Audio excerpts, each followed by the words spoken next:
Pressing the button, Frank.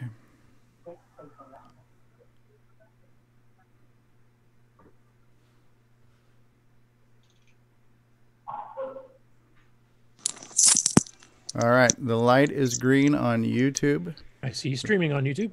The panel has assembled.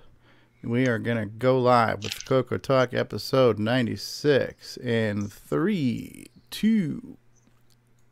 Hi, this is Dale Lear, designer of TRS-80 Color Baseball, and you're listening to CoCoTALK.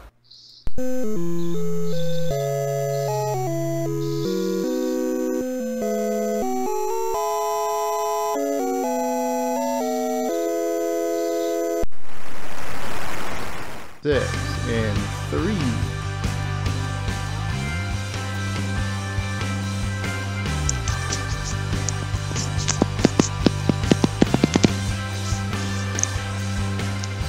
This is CoCoTALK, the world's leading live talk show featuring the Tandy Color computer. With your host, Mr. Can't Get Past Level 1 in any game, Stevie Stroh. All right, good evening, everybody. Welcome to CoCoTALK episode 96. We're here on a Saturday night. Do you know where your parents are? I don't. But we're here. We've got the panel has been assembled. And we are getting ready for some magnificent quality entertainment programming and broadcasting for you this evening. And that's all available to you if you just switch over to your television and switch to Netflix. I was just going to say, I'm on the wrong show. I'll see you later. Bye. But in the meantime, if you're here, you're going to get us and whatever it is. Tim Franklin just showed up, said, hey, hiding in the corner here. So we're here. It's Saturday night. It's 8 o'clock, our new time. And I think the new time's working out for most of the people, with the exception of the United Kingdom. But the rest of us seem to be doing okay with this time zone here. We have with us on a panel. It's a light panel right now. Maybe a few people will show up in a bit. We usually got a larger assortment of the Hollywood squares, but we'll start in the top left with Mr. Mark Bosley himself. Hello, Mark. Hello. How are you? How you doing? Doing wonderful, and wonderful shirt you're wearing there too. I love it. You got great taste in clothing there. So gotta see the whole thing here. There we go. Right.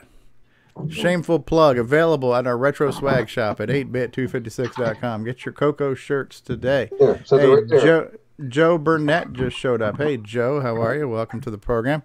We have with us from O Canada. L stands for lovely Curtis Boyle's with us. Good evening, Curtis. I wish that was true, but it's not even factually correct.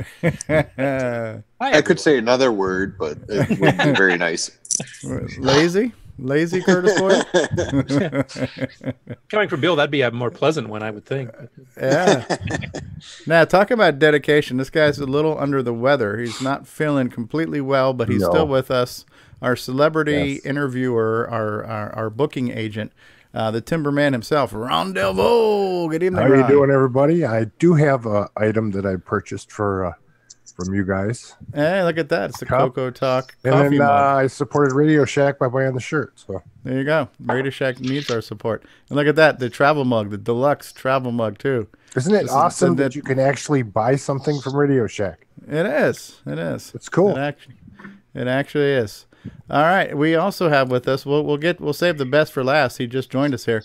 But beneath Curtis Boyle, Curtis's partner in crime and somewhat neighbor in the Canada area too, Bill Noble. How's it going, eh? Oh, pretty good. Yeah. How's everybody else? We're doing good. You sound a lot more loud and clear now than you did a minute ago too. Yeah, I switched headphones.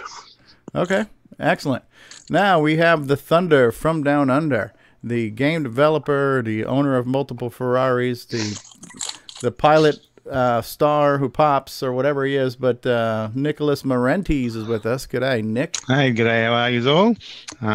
It's me here, sitting upside down, about 15 hours ahead of you guys. So, anyone who wants tomorrow's lotto results out there, just send me an email. I've got them all here. Excellent, excellent, excellent. I wish it was that easy, Nick. Yeah, I wish. Well, the big joke that Nick does is he always sends the wrong numbers. He just picks the numbers himself. That's how come he's got two Ferraris. Hey, Wayne Aaron just stopped by. Tony Palm and other fellow Australians here. We also have our two guests of honors tonight too are here, so I can mention that. So Craig Stewart, Nick's neighbor from Australia, is here. G'day, Craig. How are you? You're muted. You're still muted. Okay, how's that sound? Better. Unmuted. Okay. Yeah, no, g'day, mate, I was going to say. G'day. All right.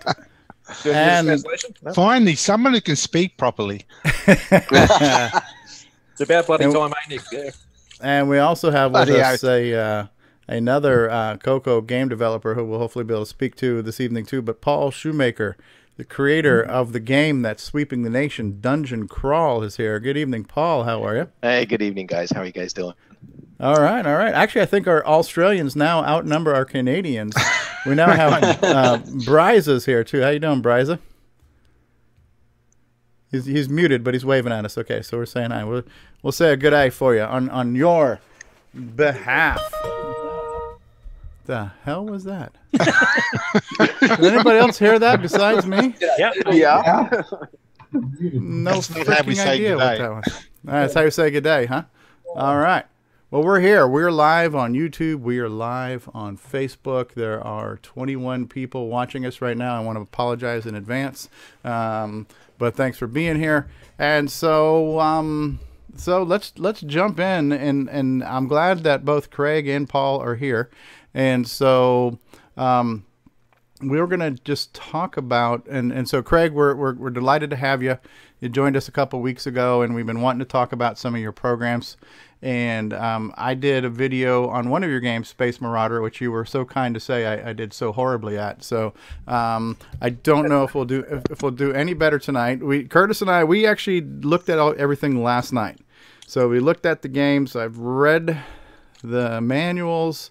I don't know if it's gonna make a difference or not, but what do you think we should do first? Should we maybe show off a quick clip of Pursuit and like Space Marauder for those who haven't seen it, and let them see what these little titles look like, and then we can talk to you about them, Craig? You want to do that, or you want to just maybe talk? That sounds good. Let's do it. All right. So I'm going to switch over. I got my CoCo fired up here with my switcheroo cable. I got to find it.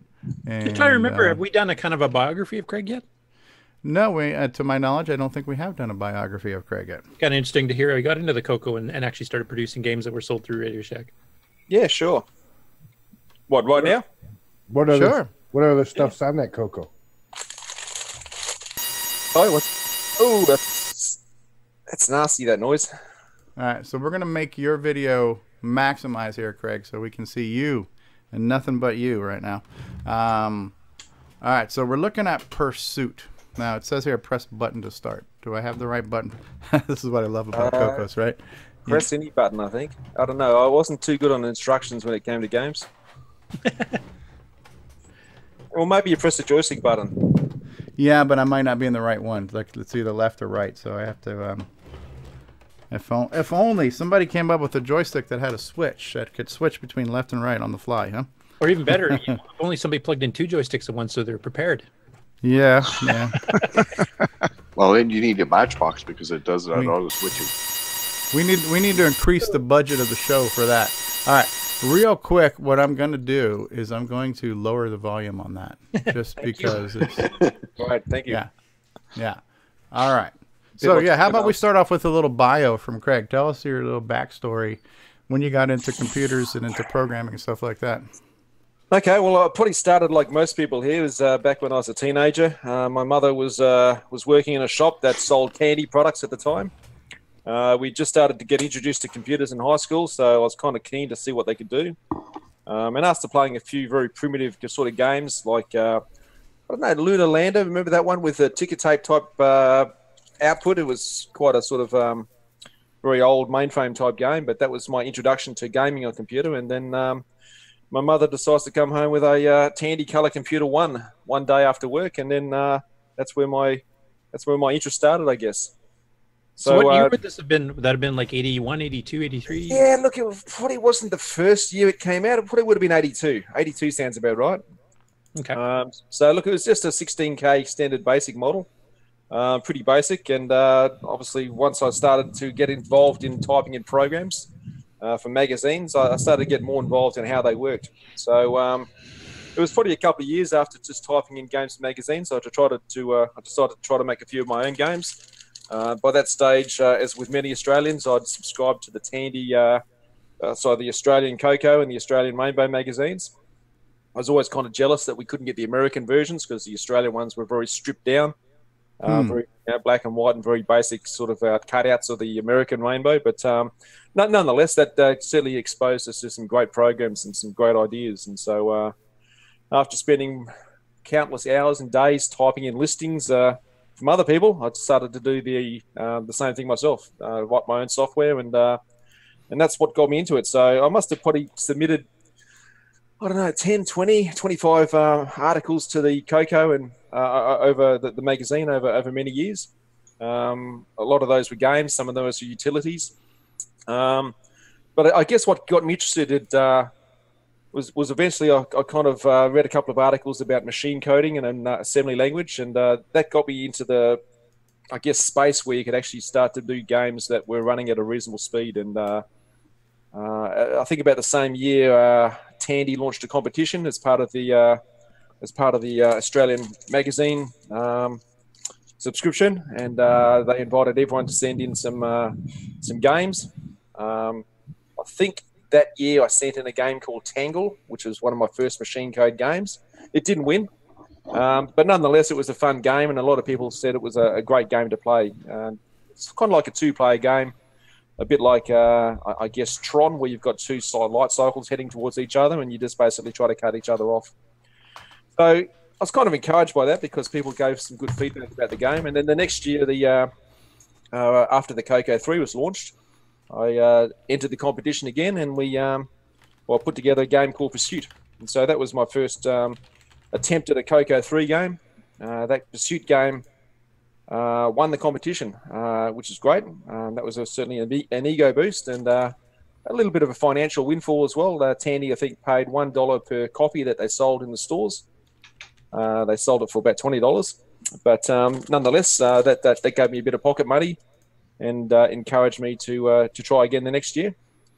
So the next year I wrote a game called Space Marauder, and that won too. I'm not sure if the competition was quite as strong that year, but that certainly sort of was another little feather in my cap in terms of encouraging me to go ahead and do some more programming. And I think for that year I just got a bunch of other sort of prizes. I don't think the financial sort of side of it was so good, but nonetheless, it was still good to get some feedback from people who played it.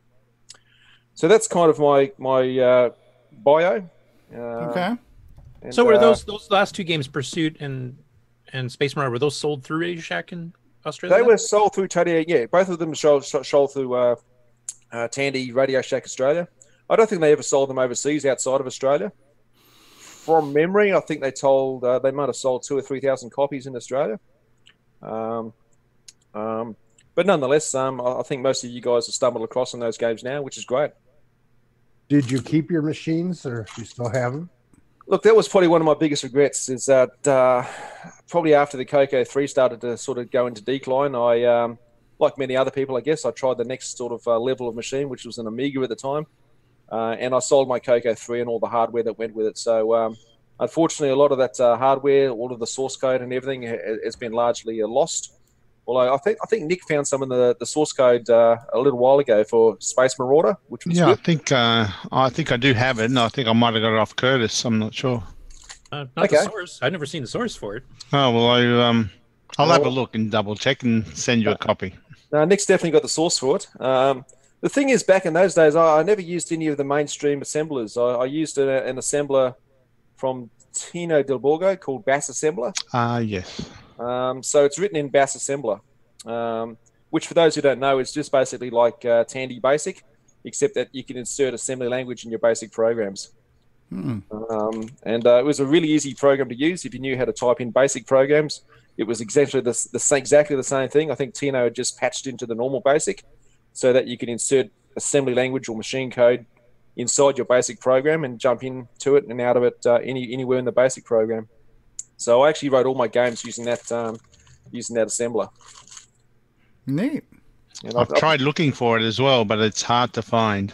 Yeah, look, it's gone. I think it's gone forever. I've actually tried to email Tino a couple of times, but no response from him. And there's nowhere else to be found. So, look, it was a great little program, and I'm amazed how versatile it was, how easily you could mix BASIC and assembly together, and you could do something in BASIC for the graphics, and then jump into some machine code to do some fast stuff, and then jump back to BASIC again. So, it was a really versatile little program. It's a bit of a shame that it's gone missing. Cool. So after the CoCo days, did you develop for any other systems? I mean, you mentioned you went onto the Amiga. Did you write some games or programs for the Amiga? Yeah, look, it's funny. Once I got to the Amiga, look, it was a fantastic machine, but I never programmed for it. I could just never get my head around all of the hardware inside the machine, and that was pretty well the end of my programming days for a while. I actually entered a career as an engineer, and eventually, after doing that for a couple of decades, I figured out a way to merge my passion for programming back into my engineering career. And now I actually write software for my own little company. Again, drawing from a lot of the stuff I used to do in the CoCo days. So it's interesting to look back on those days and then look at how much you've carried forward from the Tandy CoCo. Yeah, absolutely. Into my modern career. And in fact, some of the software I write down now, it's very serious engineering software, but I put in little Easter eggs that people can enter game modes and then blow things up, which always surprises the hell out of people when they look at the software. And it always brings a smile to my face when people find out about those sort of things. Yeah. Speaking of Easter eggs, we found a couple of when we were going through the manual for Paul Shoemaker's game Dungeon Crawl. So there's one of the characters looks like the guy from Dungeons of Daggerath. That's right. And so that pops up. And then when you go to the inn, it's the Avalon Hill Inn. So that was kind of cool. Those are a couple of neat little nods that we saw there. So yeah, Curtis and I, we were looking at the game last night. And I did you see the message I sent you on Facebook, Paul? I don't know if you check your Facebook Messenger. I didn't see it on the Messenger. I'm not very good at the Messenger thing. Okay, that's fine. And so we'll save that for off the air just because. So I remember the first time I looked at Pursuit, and here's this is the manual for Pursuit. This was very classic of the time, right? The classic kind of typewritten or like line printed page here. I read it, but I don't know. There's a lot of words that give me a headache. Maybe you can just, maybe we'll just try to jump in and we'll take a look at the game and you can give us some pointers. We'll take a look at Pursuit. This is the first one you sent that won the competition, right? Yeah, that's right. I think you mentioned this was based on a game called Christians and Lions or something like that. Yeah, if you look at the old, TRS-80 Model 1 basic games, there was a game called Christian versus Lion. It was published in the magazine. Very simple game. You just move the cursor around, and you had 4 or 5 other cursors that used to chase you until they got you, basically. So the idea was to try to dodge them.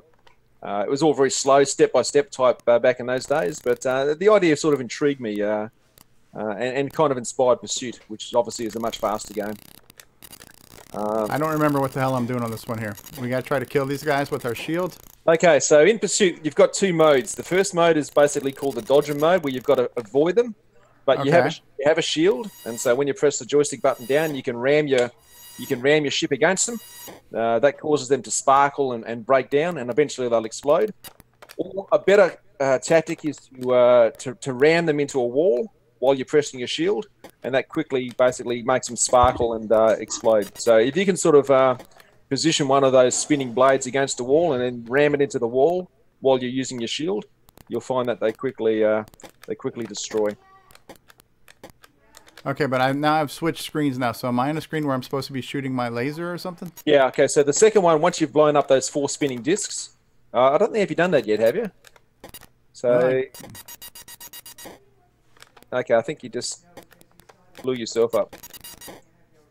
Okay, so the idea is basically... So my damage is high now. Yeah, that's right. You'll see the little gauges on the left-hand side. So the idea is to basically use that first screen to... either let them destroy themselves just by letting them bounce against walls, and eventually they'll just wear down and blow up. Or you can accelerate it by using your shield and ramming them with your shield on. And the best thing to do that is to ram them into a wall while your shield's on, and that blows them up very quickly. So once you get rid of those 4 blades, you then enter the second screen where you can shoot them. Okay, which I may have screwed up by now. Yeah, I think you might have just blown yourself up. So,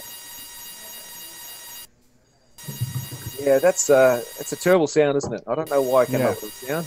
And the I wonder if the palette was set for RGB or not, or maybe I haven't set my computer to RGB. No, the palette was set for RGB, but it does randomize the colors every game. So okay, probably doesn't look that nice, but it still mixes the colors up a bit.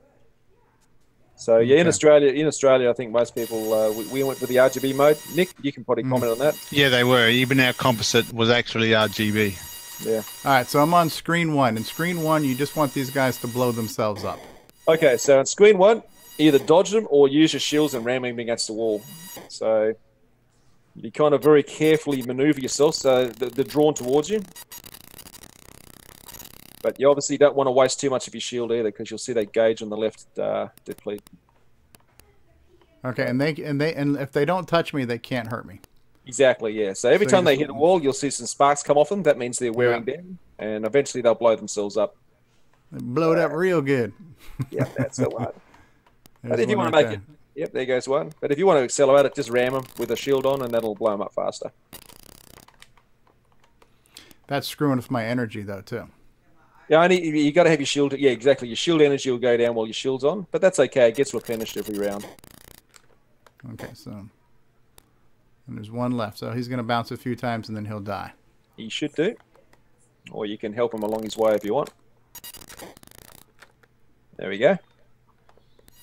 Okay, so mode number 2 comes up now. Now, this is the shooting mode. So you don't have shields in this mode. When you press your button this time, if you're moving in that direction, it'll actually fire something and hit the blades that way.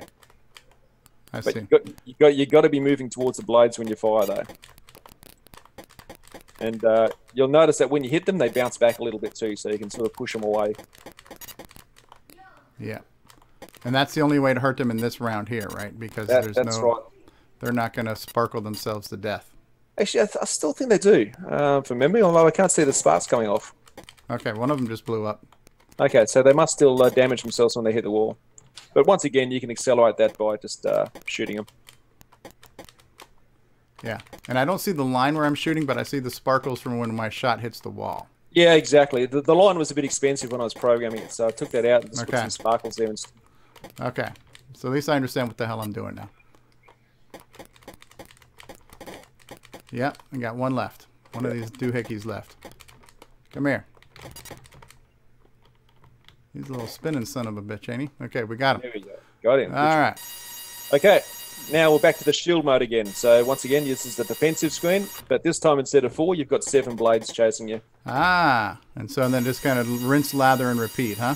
Exactly, and then after that, we've got 10 blades chasing you. Oh, wow. All right, cool. It's pretty crazy after that, but look, it's a good joystick workout, and yeah, absolutely. It's all based on physics, so they all chase you according to some sort of gravity sort equation. Yeah, you know what I want to show off here? We were looking at some of your stuff in BASIC, and some of them were in BASIC, and some of them were in machine language. But yeah, so this one here called Tank 2, I really like this one because this one reminded me of the old Combat on Atari. Yeah, that's what I was inspired by. Yeah. And we were looking at some of these. I don't know where Curtis got them from. He definitely unearthed some gems, right? But Ryza, actually. Yeah. So so Tank 2 is actually machine language, but I've got a basic loader that loads it into machine language and then runs the machine. Yeah, some of the other games we got on your CoCo 1 and 2 stuff, though, I think were hybrids where you could maybe it's using that BASM that you were talking about, where it was. Yeah, but even those, eventually I've got to put them back into normal machine code so normal people without the BAS assembler can run them. But yeah, you'll find there's one there called Obstacle. There's another called Tank 2, obviously. Actually, I've got a whole bunch of them here. Yeah, I don't think I have a complete set. So there's one called Gunfight. That's where you face off against a gunfighter who draws his gun, and then you got to shoot him. There's one called Shootout as well. Now, look, I can flick all of these over to public domain somewhere, and people can play them. Yeah. I was really impressed with some of the ones that were like basic files, and once they loaded up, they were pretty cool. Now this one I think is still loading something in the background right now. It's still building some of the machine code or something. Yeah, it takes a while to load the data. You can actually save it as a machine language file after it puts it into memory, which saves a bit of time next time. I'm actually surprised you got that running, because it needs a fair bit of memory to compile in memory. So you must have cleared some memory out or something. Well, I got a CoCo 3 here, so I'm not sure. Okay. Oh, the screen's gone black, is it? Okay, press number 1 on the screen. Just press number 1 on the keyboard. Ah, there we go. There we go. Okay, so is he a computer-controlled opponent? Yep. No, it's actually 2 players. So you need two joysticks or. Okay, well then this will make it easy for me. Right. So, oh, you have a limited range on your shots, huh? So you got to get nice and close. Now you can also shoot through the obstacles as well. So if you move towards one of those white squares and shoot, you'll find that you can blow holes in it. Yeah, I was really impressed with this, because it really reminded me a lot of Combat on the 2600. You know? Is this tank or tank 2? Because there is a tank 2. Okay, it's tank 2. Yeah. So yeah, I thought that was pretty cool. And so we were kind of just perusing through some of your titles. And that one I really liked. What else was on here? And Craig, was that in BASIC or was that machine language? Look, I think it was machine language. So while it's a basic file, it's just a whole bunch of data, hexadecimal data, and it just loads that into memory and then executes it. I see. It's an absolute nightmare to type those things in. I realise that now, but back in the day, I thought it was pretty good. It also teaches people nothing about how the program works. But anyway. That one loaded fast. Shootout. Oh, this one is this was a 2-player game. Yeah. Okay. So once again, 2-player game. You fire your shot, and depending on the color brick you hit, yeah, it bounces back. Well, the blue bounces back. The green, I think, kills you, and then the red, I don't know what the red does. It does something else. Yeah. When you got 2 players going nuts with each other, it's a pretty chaotic game. And this was one of a few text games I wrote, and the reason the text games were something I liked is that you could scan the whole screen with machine code and do all sorts of crazy fast stuff without taxing the CoCo too much. Yeah. So, and this is probably my personal favorite here, Space Marauder. Marauder. That's a very difficult word for me to pronounce. Marauder. Yes. And so we actually read the instructions, and it says if you press spacebar, that's how you open up your wing shots. But we tried it last night, and I couldn't get the wing shots to open up with the spacebar. So I don't know if I'm doing something wrong. Okay. I did notice that it would happen randomly on its own. If I press nothing, it would just switch to the wing shots every now and then. So I wonder if it's a keyboard mapping issue. I tried it myself; it seemed to work okay, but. Okay, so now I wonder. I know there was multiple versions that we found. We found a 1.0, 1.1, and 2.0. What was the last one released? We maybe don't have the most recent one. No, 2.0 was the last one, so that should be the one to use. Okay. Maybe that's one with the bug in it. And this one, I have to switch the joystick over to the other port from Pursuit. Yeah. So and so one of the things I didn't realize after reading the manual is you can shoot any asteroid if you shoot them in the middle. Exactly. Remember the first time I played this, I was like, oh man, I know some of these things you can't kill. That's all you got to do. Shoot them dead center, and you'll get them every time. But it's hard. It's hard. Yeah. They bounce off if you don't. But I love the particle effects here. You know, you got decent explosions. I'm going to turn the sound up a little bit on this one just because it's not as loud as the other ones. So let me find that one. So people can. So this has got good sound effects and good particle effects. You know. I wanted to put as much on the screen as I could, as many particles and as much moving on the screen at the same time as possible. So. See, I just upgraded to 3 shots and I didn't press anything. Okay. So it just happened when it wanted to happen. I wonder if it happens when you max out your power grid. I'm not sure. Yeah, it's a vague memory. There you go. You lost it again. Yeah, so like you hear that little beeping sound and it goes away. So now I just, well, if I press spacebar, it's not doing anything. That's all right. We get the idea here. So you have to survive asteroids for a period of time. A little thing comes down on the screen. You have to shoot that, and then that brings out the Marauder itself, and that's like the boss, right? Pretty well, that's about it. Look, there's not a lot of strategy to this game. Throw as much on the screen as you can and enjoy the fireworks. Yeah, yeah. And I was never too good at putting stories together behind games either. So you see some really good. I'll pull. There you go. Yeah, I'll pull up the instruction, the one-page instruction on this in a minute too. It's pretty good. Okay, so these guys, you have to hit him dead center, right in the nose, right? That's it. Yep. And so when you hit him, you see the sparks. That's how you know you hit him. That's how you know you got him. Yeah. I love the sparks too, man. There's lots on the screen. Just keep doing it. Get some more shot energy. Yeah, to get as much moving as possible, I use as simple an animation as possible. There's no masking effects; it just gets thrown on the screen. Yeah, Wax around things. That's okay, as long as it goes fast. It's working. You're doing pretty good. I'm out of bullets. Out. Hit the blue thing, quick. I'm trying. I'm gonna get marauded. You like the old Space Marauder effect. Just kill me. Kill me. Alright. Alright. Take this, Marauder. Oh my god, you got it. That was almost like that we both died at the exact same time. Yeah. I don't think we've seen that happen before. Oh, look at this. It's hey, it was a delayed death. Okay. Cool. Cool. Very, very cool.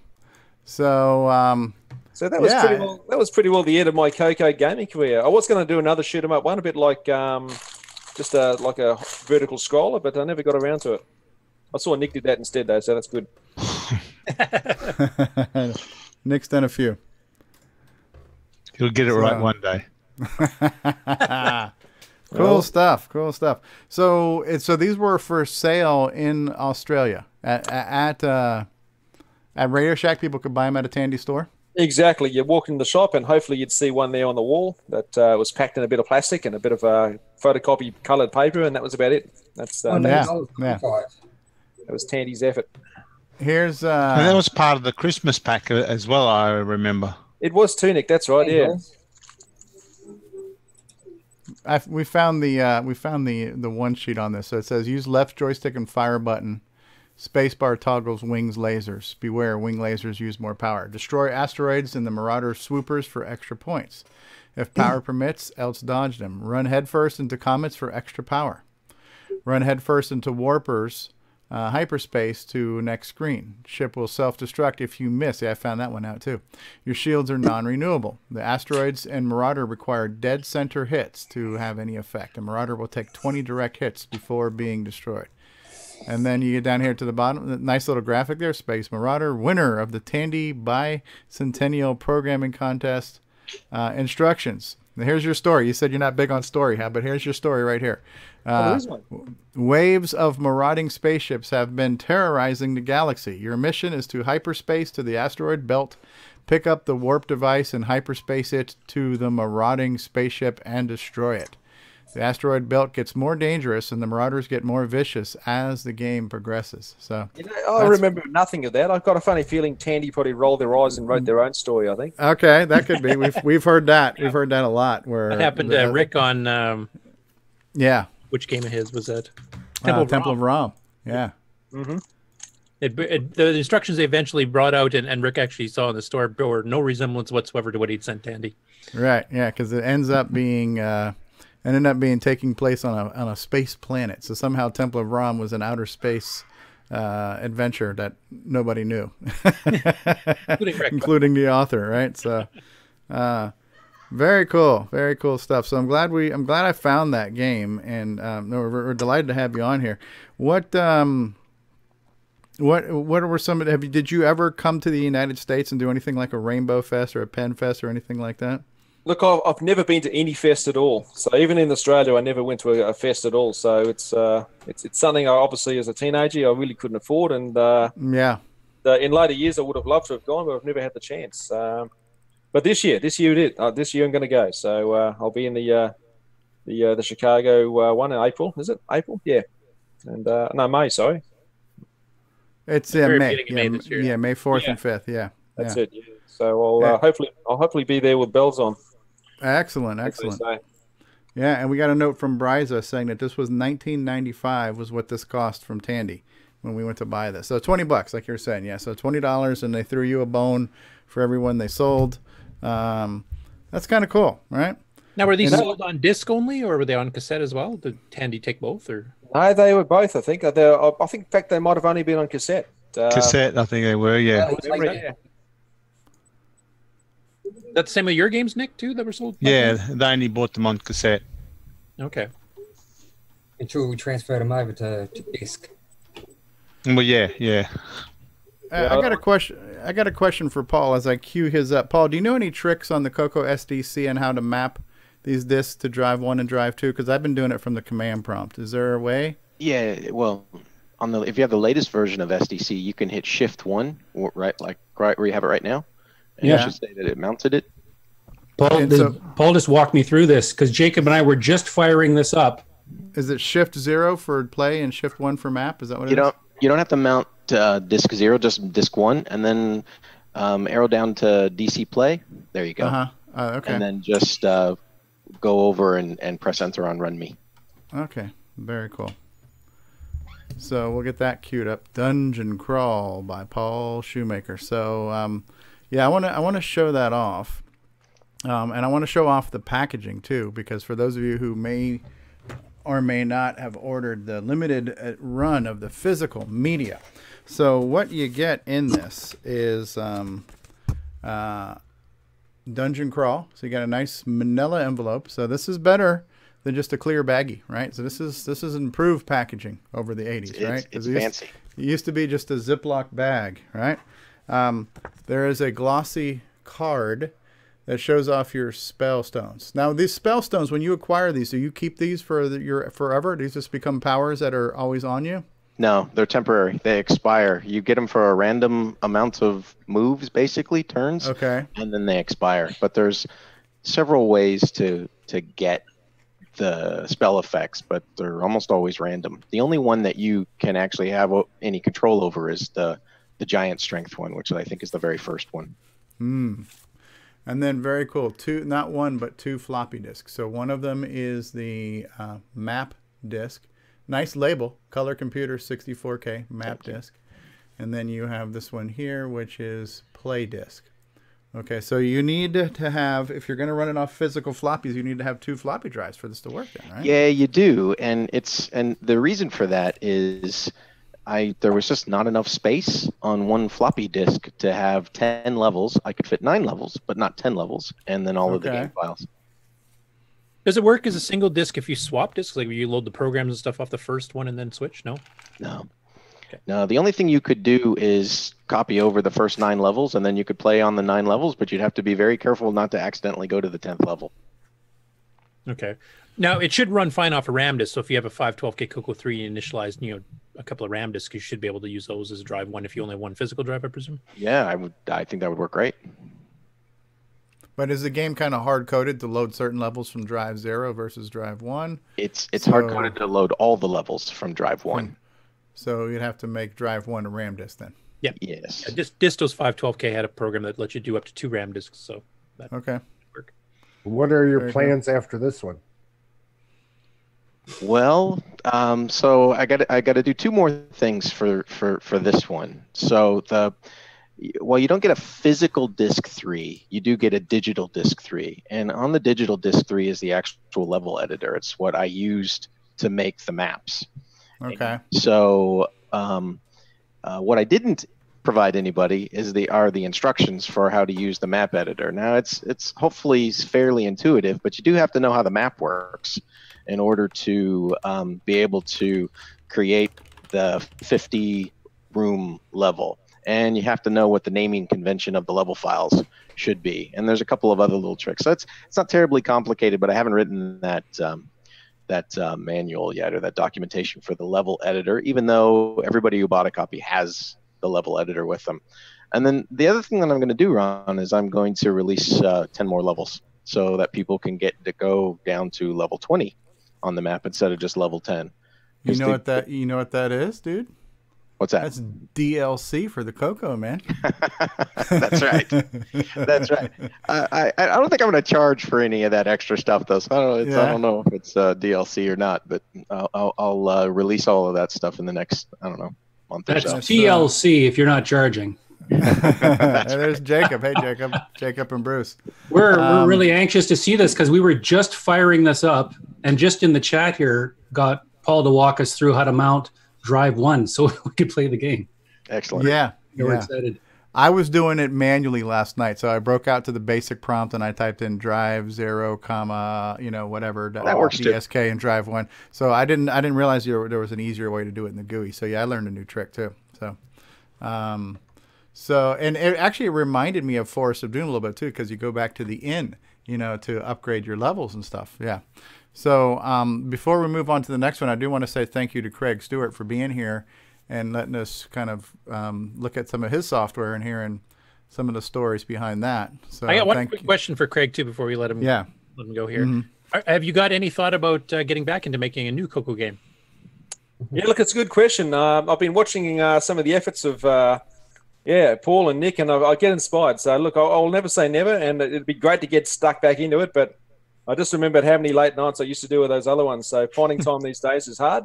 Yeah. But, look, I mean, there's a certain purity to doing those old 8-bit games, and the amount of optimization and coding you've got to sort of try to fit into a very small amount of memory. It's something I enjoy doing. So yeah, I think I will. Are you going to get the hardware too?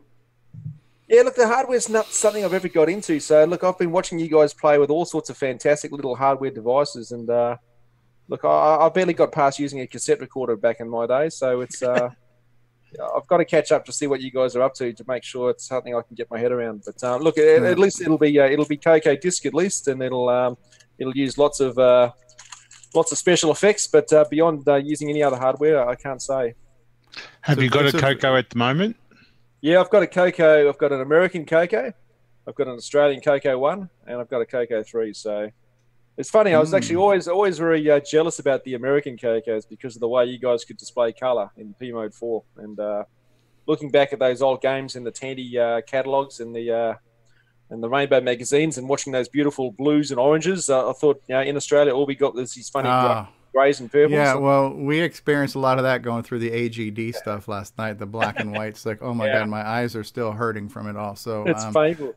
But I mean, we used to play them anyway. But I must admit, though, it was a bit of a revelation when I got an American CoCo in Australia. Put a 120 volt inverter on it and watched how some of the games should have looked like. So it was it was very interesting to see that. What's oh, sorry, I was just going to ask, what's a CoCo? What's a CoCo? CoCo. I wouldn't quite. Oh, did I say that? Did I? CoCo? A CoCo. Oh, I see. You have to forgive him. He's Canadian, so. Hey, I think we've balanced out our international things now. We got 3 Canadians and 3 Australians here now, so there is balance. Yeah, there's balance in the force. British Columbians. Yes. Well, it's better than Americans. Yeah. Part of the Commonwealth. And speaking of game developers, John Strong has joined us. John Strong has developed a game or two in his day. I think he continues to develop things as we speak. And Bruce Moore has developed a game or two and is also working on projects, right? So you have Forest of Doom. Yeah, so welcome, guys, for being here. Real quick, too, before we show off the game, I just want to show you one more thing. Another nice thing, which also reminded me of Forest of Doom a little bit, but, having a manual. So, right, so this is a nice player's guide that came with Dungeon Crawl. Did you get a physical copy, Bruce and Jacob? No, we're download only at this point. Okay. So, nice, stapled manual. Can you become a legend? Your objective. And when you get into, I'll show you the PDF version too, but this is nice. So here's your little picture of what the screen looks like, this showing you what your keys are, what keys you can press. You have 2 different modes. What's that? All this for how much? $15. But wait, $15 plus, but wait, there's more. Right.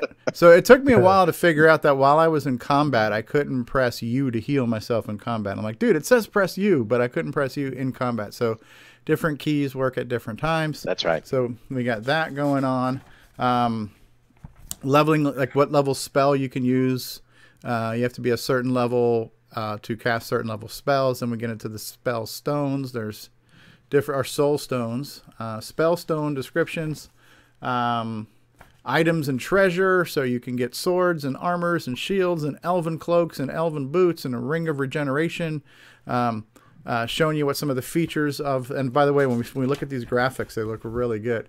How you level up with experience, how many XP you need to get to go to your next level, what the Avalon Hill Inn looks like. And then this was really cool here, but looking at the pictures of all the monsters in here, right?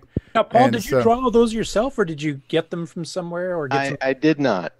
So I am not a creative guy at all. So I shamelessly stole a bunch of stuff that I found. So those monsters are actually the monster graphics from the IBM version of Wizardry 1.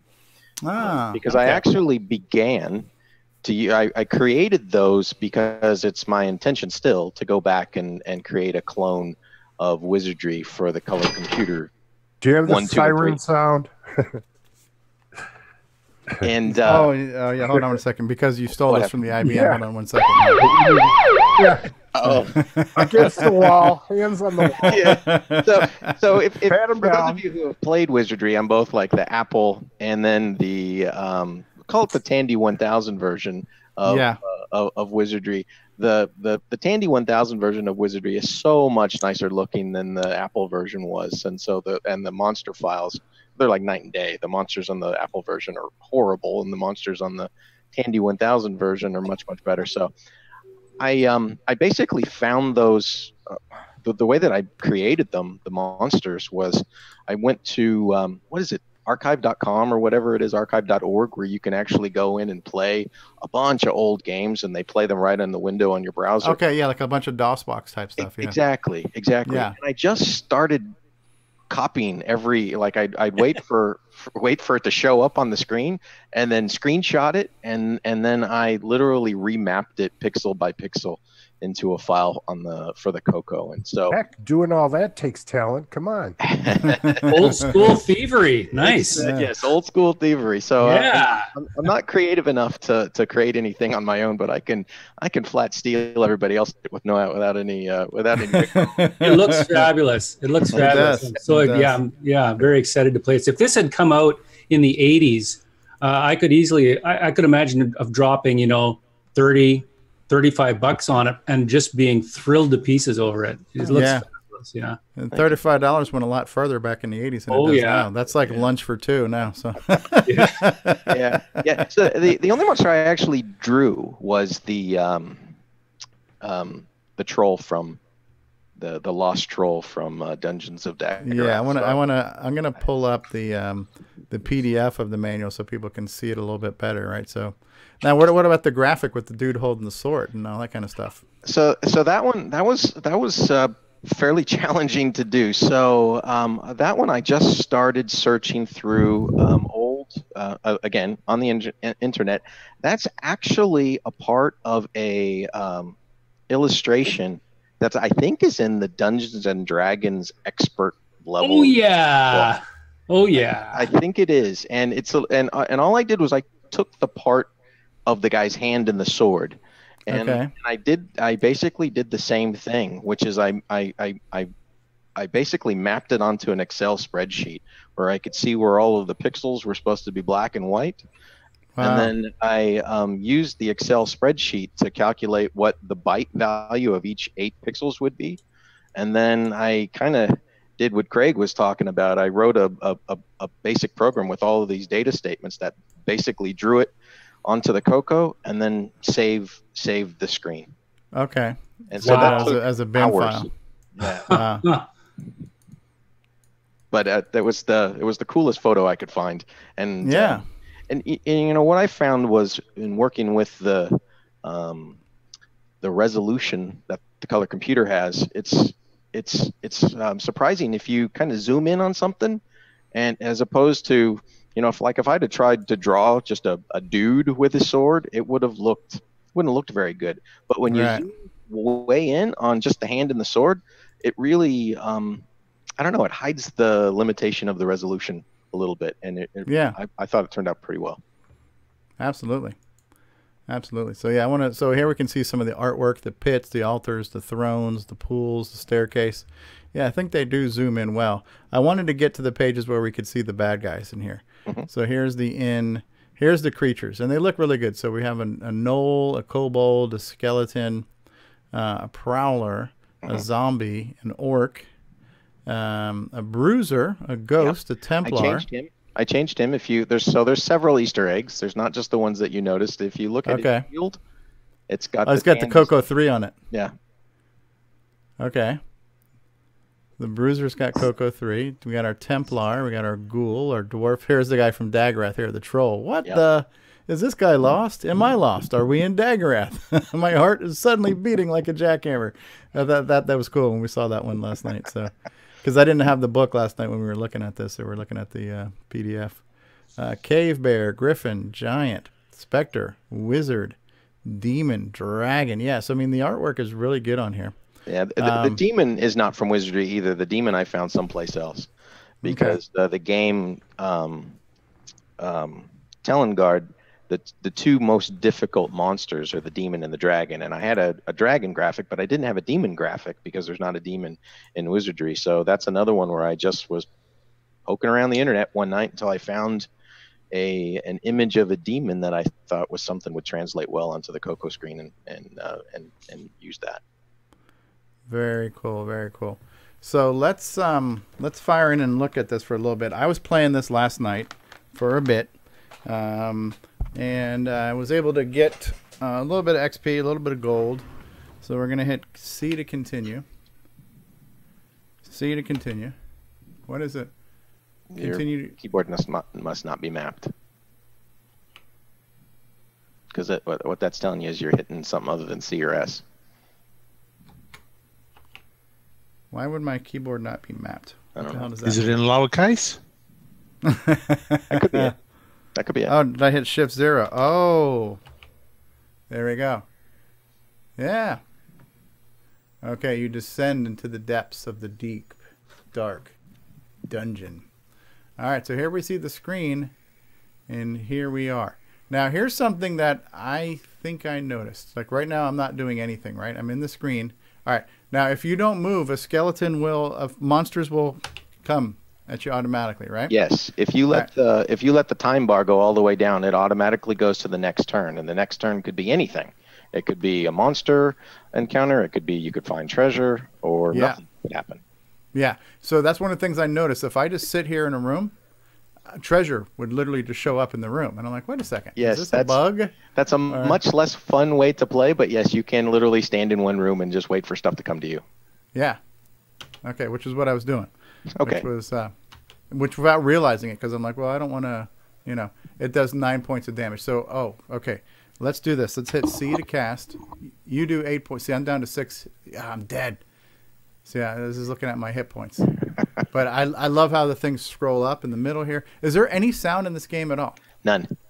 There's no sound, and literally I was about 90% through with the game in terms of coding most of the features that I wanted into the game, and I ran out of memory, and so I literally had to export all of the code over to Notepad++, and I had to search for and kind of comb through the code to find things that I could optimize, to find things where I was going to, like, one thing I did was there were 2 subroutines on the game that I would almost always do go sub this number followed directly by a go sub to that number.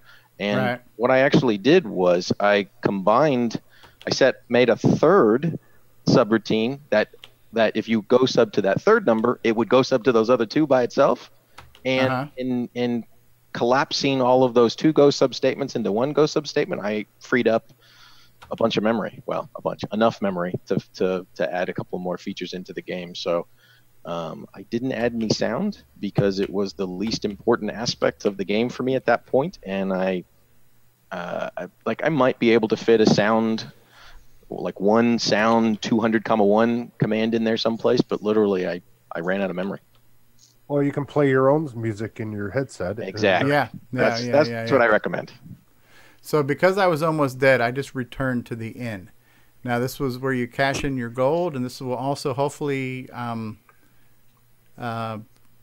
you put 419 in the safe. You spend the night. So my hit points were down to 2. Yep. So it'll feel better. It'll replenish your hit points. It'll replenish your spell units. And then, did you? Wasn't watching. Did you walk into the inn, or no? I had R. I had R to return. Okay. Yeah, and then it'll teleport you back to wherever you were before when you. Okay, so right now, if I stay here in the inn, I can't get hurt. Yeah, you're safe. Right. All right. So let me soak in what's on the screen right now. I'm level 2. That's what my XP has gotten me to. What is DL? It stands for dungeon level. I added that as the very last thing that I added to it because I figured people would want to know where they were in the dungeon. Yeah. And I can't, it's very small for me. I can't read it, but I think it probably says DL0. Yeah, because I'm in the inn. Because you're in the inn. Yeah. But it will tell you what level of the dungeon that you're in. But I don't actually think that's in the instruction manual. Okay, that's fine. So we have your stats, your strength, your constitution, intelligence, dexterity, wisdom, charisma. Your hit points, your SU is what? Spell units. Spell units. I have 3 spell units, meaning I can cast 3 spells. 3 first level spells, or 1 third level spell whenever you get to third level. Okay, my experience points. Third level spells. Okay, now the sword means that I'm going to do +2 on my attack damage. That's right. Armor is +2 on my defense. Shield is another +2 on my defense. Elven cloak means I'm going to be harder to see. Mm-hmm.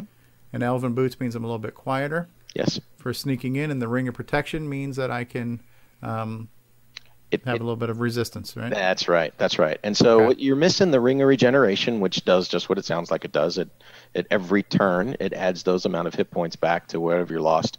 Once you get a ring of regeneration, it's much you can explore a little bit more freely because your hit points will just regenerate themselves over time.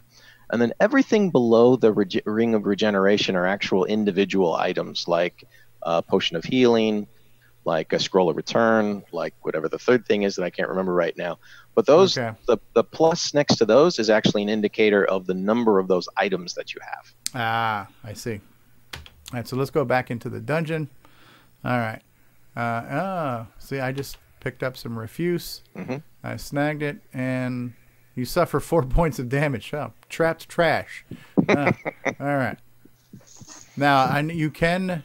Okay, so I'm going to try to drink some water and see if that helps me. I noticed random thing. You heal 4 hit points. Okay, so the damage I just took, I got healed. That's right. By drinking from the water pool. I have noticed that sometimes I've gotten magical powers by drinking this stuff. I've gotten some strength. You can get drunk occasionally. Yeah. Oh, a Spectre. Ooh, level 4 Spectre. Run. I like it. It's easy to fight. You just hit enter. Yes, it is, but it does. You're probably going to regret this. All right, let's hit cast. C to cast. We'll do level 1 spell. And we're going to do freeze it. That won't work. Fire? Turn or fire? Let's try firebolt. When do you push reset? A bolt erupts from your hand. It suffers 12 hit points. Okay. This is a level 4 Spectre? It does 6 points of damage, yeah. Yeah. See, you got to watch out for the Spectres because they'll drain a level. Is it Spectre or Spectre?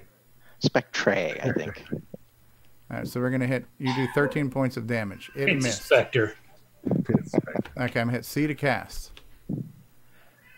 I get a little confused with the interface here because I hit C and it didn't work. Okay, C to cast. I'm hitting C to cast. I'm hitting C. You do 13 points of damage. It's not letting me. It's not giving me my cast menu right now. It has a tendency to kind of cache your keystrokes. So don't pound the keyboard. Okay. Well, somehow I survived. Hey, good luck with that. All right. I just hit clear to save. All right. You encounter a cave bear. He's level 3. Okay, so he just came out of nowhere. We're gonna fight him. That's a big teddy bear. Yeah. You do 10 points of damage. It missed. I hit fight again. You do 11 points of damage. God bless you in the background there. It missed. We're going to fight. You do 4 points of damage. My health is still pretty good. It missed. Good. He's sucking at hitting me right now. We're going to hit enter.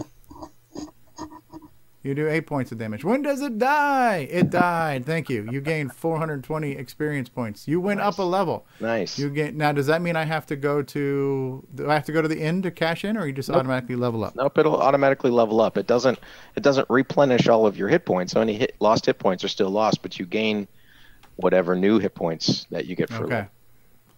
Okay. So now my maximum possible hit points is 37. Nice. I what went level from are you? 28 to 30. I'm a level 3 now. Oh, okay, cool. Okay.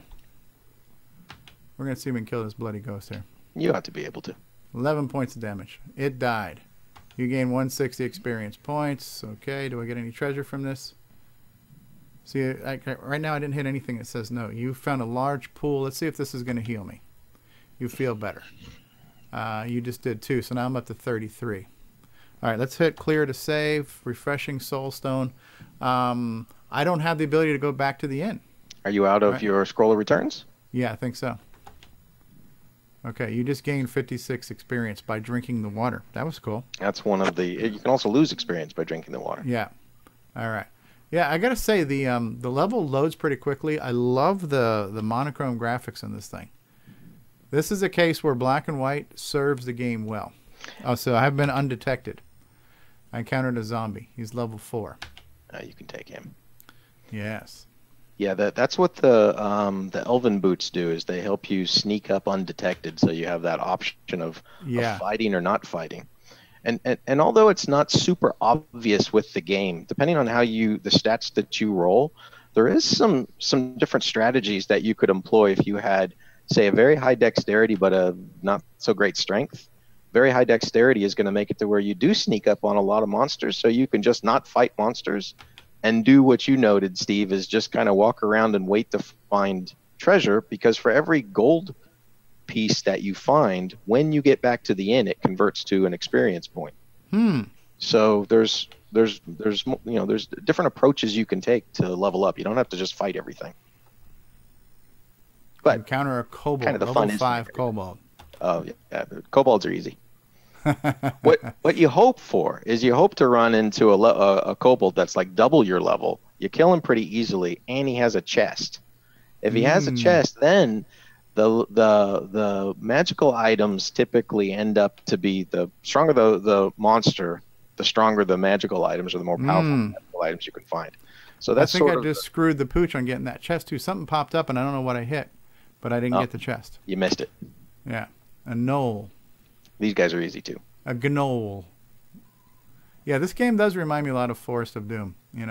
20 experience points. What do we got here? Gems. Press enter to pick up some gems. You snagged it. Now, you said this game's based on Telengard, right? The original Avalon Hill game? That's right. How closely based is it? Like, are the maps even the same and stuff? Or no. So Telengard and the D&D game that was its predecessor. Well, I'm not sure. I think D&D had an actual mapping, like a map. Telengard used an algorithm to generate that I couldn't figure out, to be honest. I couldn't figure out how it was generating the algorithm. So as opposed to trying to duplicate what Telengard did, where Telengard actually has evidently a massive dungeon, but it doesn't have a map file per se. And so as opposed to doing that, I decided to just not mess around with trying to figure out how that was working, and I created my own map files. So each level has 50 rooms and 50 different places that you can navigate to, and at one screen full of room is one screen full is one room. So there's basically 50 different spots that you can get to on each level, and currently there's 10 levels, so 500 different individual rooms, if you will. Some of the rooms look like hallways, but I'm calling them all rooms. Sure. Now the program's written in BASIC, and you've got some assembly language routines in there. What are those routines? So the assembly language routines that I have are first for the high-res text. So that was actually the first thing that I did was I looked at a bunch of old rainbows to figure out kind of how there was a good 3 or 4 different article series back on, 83, 84 rainbows that explained how to do 51 column text. And although I didn't follow it all very well, I understood just enough of it to figure out how it was doing it. And so that was the first assembly language routine that I wrote, was for the high-res text. And it just passes a string using the var ptr command, actually a pointer to a string using the var ptr command. And the string itself is just, a string equals. The first two characters are actually the X and Y coordinates of where you want it to be, where you want that line of text to start. Oh, sweet. Yeah. And then it's the rest of it is just the text itself. Is the XY coordinate a text location, or is it an actual pixel location so you can offset your text? It's a text location. Okay. Yeah. So you don't have to the pixel ability to do it. And I kind of did it that way on purpose. That way, the formatting of the screen is really easy. Every character is 8 wide by, I think, 8 deep, and so it's just really easy to faster too, because otherwise you have to bit shift and all kinds of stuff too. So. Yeah, and I didn't have to mess around with any of that stuff. And then obviously your little pop-up window and the scrolling. How much total time do you have in this game? Making it, you mean? Yeah. A month? No, probably more like 6 months. Really? Of programming off and on. And so, I would go maybe 2 or 3 days, like over the holiday when I had, a week off of work. I spent hours and hours and hours coding on that time. But most of it's just, a few hours on the weekend, an hour here in the evening for probably about 6 months, Ron. Did you, as you got further and further closer to the end, did things go a little faster because you wanted to finish it? Yeah, yes and no. I mean, I've actually, the game had been finished for a while, and I just kept playing it to make sure that it didn't have any bugs. And so it was finally on the last Sunday or whenever I released it, I finally just sort of said, what the hell? I mean, it seems to be working okay for me. I'm not finding any more problems. I'm just going to release it. So, and see if it works out there in the wild. And so far it has, which is, I think, one of the really beautiful things of programming it for the color computer versus, I don't know, like an IBM PC or something like that, where there's so many different hardware configurations that could screw you up if you're writing a game for maybe a more modern PC. But for a color computer, I mean, all things being equal, if it runs flawlessly on your color computer, it's probably going to run flawlessly on everybody else's too. Yeah, absolutely. Yeah. Cool. And how far have you gotten on your wizardry game? Far enough that it like I can walk through. I've got the full 3D thing done. I know how to do the kind of windowy environment that the Tandy 1000 version of Wizardry does. So I've got that done. The thing that like the source code to Wizardry is out. It's just out there on the internet. So I actually have the Pascal source code for it, which I'm not writing the game in Pascal, but I was using it to kind of figure out how they do things. And I haven't figured out how they've got their mapping work, because I've got a map that works on mine, but it's not the same way that the Wizardry program is doing there. So I would say I'm probably 30% done in terms of I got the basic game mechanics, but the game itself, I'm not anywhere close on it. So you can walk around a maze, and that's about it right now. I just want to say, if you have questions on programming, reach out. Yeah, I will. Thank you, John. Okay. Thank you. And how are sales going so far? What's that, Nick? Oh, how are the sales going at the moment? Oh, they exceeded my expectations. I figured I'd sell 6, maybe 10. I think I've sold as of earlier this evening 38 copies. Wow, which is not, yeah, that's as I said, exceeded my expectations by a lot. In fact, I don't have any more of the floppy versions left. I used every single floppy that I could get my hands on.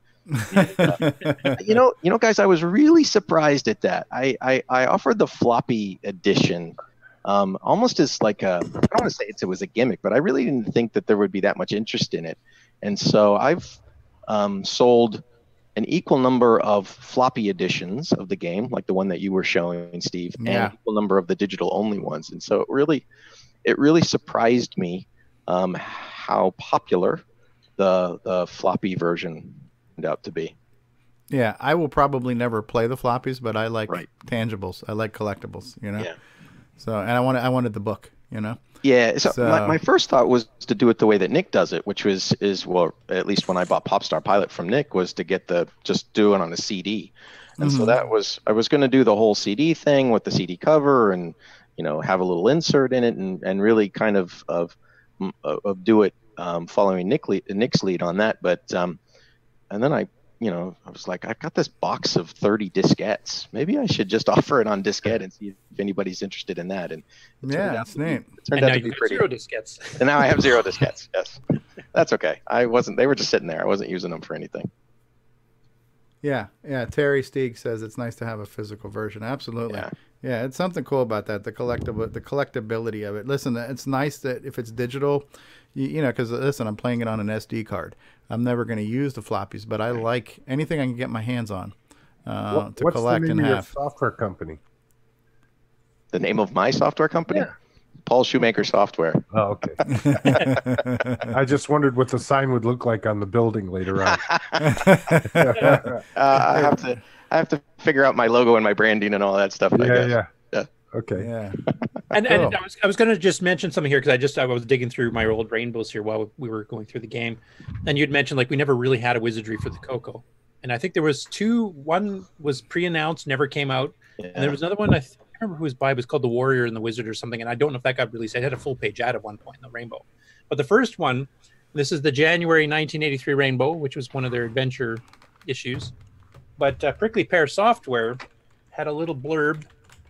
You can see that in the upper corner there. Yeah. But they'd kind of pre-announced this wizardry clone that never came out. Due this month. Maybe it's deceptively difficult. I don't know. Yeah. We'll have to see. It's supposed to be called Gateway to Glory and required a disk drive, and never came out. Vaporware. Well, 30 years later, we might have it. That's right. We just might. Oh, Terry says he got the very first autographed copy of this game. He did. He was your first order, huh? He was my very first order. I mean, minutes after I posted out on Facebook, Terry sent me an email, and so Terry got the first one, and I put Terry's also got the only copy that has a first edition, sticker denotation on it as well. So his is a little bit different from anybody else's. Excellent. Very, very cool. How about we take we are now an hour and 12 minutes into the show, and this has been good stuff. How about we take a quick commercial break, and then we'll come back. We're going to cover some news, and we'll get into some other things. Let's see. We have lots of commercials. We had somebody mention CoCoDo earlier. So how about we run a CoCoDo commercial, and we'll be back in just a minute. And thank you, Paul Shoemaker, for sharing that with us, and thank you, Craig Stewart, for sharing some of your stuff with us. And we'll be back after this commercial featuring the CoCoDo. Hi there, this is Mark Overholzer, and you're watching CoCoTALK, the world's leading weekly talk show where you can join in. Hey, come watch us and see what's happening in the world of Coco. CoCoTALK is brought to you in part by Placeblex Dietary Supplement. Placeblex, we think it works, so will you. What's going on, everybody? Stevie Stroh, and I want to say thank you for continuing to watch and listen to CoCoTALK. We love doing this show. We think we put together a pretty good show for you, but this show could be better with your help. So if you would like to send a feedback, a comment, a suggestion, a show topic, or maybe even your own little segment or bumper, then send it to us via email to cocotalk@cocotalk.live. This show would be nothing without you. Love to hear from you. CoCo c'est le coq champignon, des micros et dans le pion. Pour le jeu, il est pas battable, les études, c'est pas disable. L'expansion, il a ça, les commandes, tu vas voir ça. Notre CoCo est programmable, pour tes cours, c'est bien serviable. CoCo de radio chaton, la terre est dans le sac. Un ordinateur couleur qui a de la personnalité. Le CoCo 2 de Radio Shack. On solde pour Noël à partir de 149,95. CoCo 2 de Radio Shack, ton affaire est dans le sac, c'est toi et CoCo 2. We now return you to CoCoTALK. There you go. Little CoCo do for you there. So we got some other things to show off too, but I thought we would maybe do a little bit of news, because we've been light on the news for a couple of weeks now, just because of the kind of spontaneous nature of the show and the direction it can sometimes go in. So we're going to do some news. I do want to show off some of the games from the AGD, some of the stuff that Pear has been posting. So we've been posting the news articles. Hey, a new disc has been posted from the AGD ports. These are a bunch of games that come from the ZX Spectrum. So we started testing some of these last night. We found some that we could actually play and show you. And so we'll show you a couple of these AGD games. We're going to cover some news. And then I thought maybe a brief host discussion about just to kind of the direction and the content of the show, because there's been a couple of comments about, some of the language, and, has this show become After Dark? And no, officially it has not become After Dark. It just happens to be happening at nighttime. So maybe we'll talk about that a little bit too. So why don't we go ahead, since we haven't done this in a while, we're going to go ahead and do some news, and we'll get the news out of the way sooner rather than later, because by the time we leave it for the end, I'm just too tired to do news. So we're going to do that. I'm going to start off with, I got to find my little infographic here first. Where are we? Here's our thing, and of course now it's not showing me the thing that I want it to show, but that's okay. We'll fix that right now. It's live. What do you want from me? Where the hell is it? And it's so let's fix this real quick. Hey, Steve. Yes. You should have put a link up while he was talking about his game on where he could order it. Paul, you want to tell where we can get your game from? How people can get that from you? Yeah, sure. Thanks. Thank you for that. Sure. So you can just send me an email, or if you are on Facebook, there's a couple of posts that actually have an ad that I created that has my email address in it. But basically, the way that you do it is send me an email address, and let me know that you want the digital version, because that's all that I have now.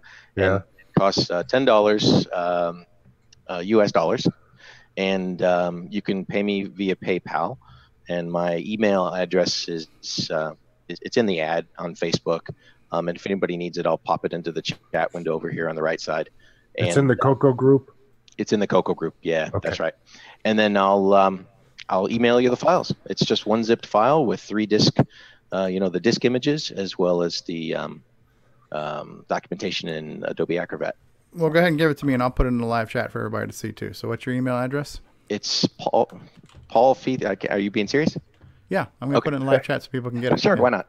It's Paul Fee3, so it's PAUL, F is in Frank, E is in Edward, the number 3, at swbell.net. Southwest Bell, huh? Yeah, I've had this email address forever and ever. I'm going to put that in the live chat on both YouTube and in Facebook. So if anybody's watching it there, you can just grab it, and maybe it will automatically hyperlink over for you. Maybe it won't, but there it is. And Paul, are you going to be at the fest this year? I don't think so. It doesn't seem like it's in the cards this time. I went to the very first Tandy assembly. I didn't make it. I think there's been the second one already, and I didn't make it to that one. I don't think I'm going to be able to go to the fest. I'd love to. If things change, I'll try to get there. Where do you live, Paul? I'm in Houston. Oh. And so everything is kind of far away. Richard Lubieski to pick you up, and he'll take you up. That's right. Yeah, bummer ride with Rich. Yeah. All right, well, let's cue some music here for news.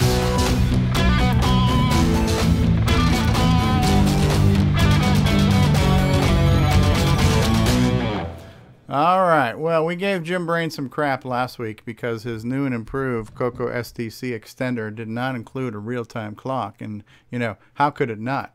Shame on you, Jim, for not doing that. So what the internet complained, and Jim responded. And so now we have a picture of a real-time clock counting down the seconds on the screen here. We've got Paul T. Barton level wire engineering going on here. So we got different color wires going on here. See, now the tape's not over that section of the board. Yeah, so that was covered before. That was conspicuously covered before. We could not see that. And now we can even see, I don't know what the hell I'm looking at here. What is this? That's the logic analyzer of it. Okay. All right. Yeah, it looks like a bunch of digital square waves going up and down. So Jim Brain has, according to him, the feature was already in the works, but it was going to be a secret. But since so many people complained about it, he went ahead and made a little bit more progress on that. So is this the $70 chip or the dollar one? Oh. That we do not know, Ron. So now we have a request in the live chat from Ken saying, "Hey, can I get one without the clock?" So he just wants to be difficult. Yeah, all of a sudden it got expensive. Huh? Yeah, now it got expensive. All those extra wires, just the clock and no sound. That's one. Yeah. It's an SPI based chip, so it's a lower cost one. Okay. All right. So good for you, Jim Brain. Now, something else. Okay, so we got a couple of chiptunes postings here. So Kevin Becker posted this one. This is Ed Snyder's CoCo chiptune player playing directly off of the Mega Mini MPI. So let's take a little look and a little listen on this in here. So I don't know where he's getting his music from, but we got all kinds of directories here. If I'm not mistaken, I think this one was like the Duke Nukem theme. Oh, my YouTube seems to be buffering here. What's going on? Are you playing this yourself, or is this a video? I'm playing this off of YouTube. Oh, okay. And it's buffering. Try jumping the marker on the bottom there. Yeah. Oh, is this Doom? Oh, Master of Puppets. Yeah. When I heard this, it reminded me of like Duke Nukem or Doom songs or something like that, you know? Yeah, it sounds a lot like a Duke Nukem song. Yeah. Master of Puppets is pulling my strings. Yeah, so. Yes. Dig it, yep. All right, so Master of Puppets, Metallica. Yeah, it doesn't sound like Duke Nukem or Doom or something like that. I feel like I'm going through Doom right now. And we're only using a fraction of the processor, huh? Yes, but 100% of my mind is blown right now. So,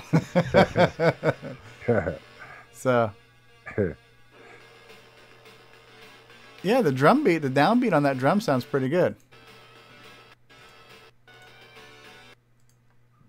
Yeah, I mean, this is, to me, this is getting more into PC, 90s PC sounding music, you know? It just sounds like it's, this sound is a higher level sound than the CoCo, you know? Not that it's a bad thing to have good sound on there. But yeah, when I first heard this, I thought I was listening to Doom or something like that, you know? So, very cool stuff. Master of Puppets, he's pulling my strings. No, you can get Nick to just update Gatecrasher and put it in the Doom soundtrack. And yeah, right. And so then Ed Snyder posted one too. So Ed Snyder will make the chiptunes player available. So since the Mega MPI is out there and enough people have ordered them, and we're also looking at the thing that Jim Brain's doing, because I thought I had it in here. I thought Jim Brain, I had the video from Jim Brain. Here we go. This is Retro Innovation. So here's Jim showing off some chiptunes on his work in progress extender. Ed Snyder's chiptune player, version 0.3, on a Commodore 64. 512K equipped there you go. CoCo 3 with the prototype of the CoCo SDC extender. Oh, look, and there's the freaking clock chip on there too. You see that? The clock chip was right there. Or is that the sound chip? Get out your glow sticks, people.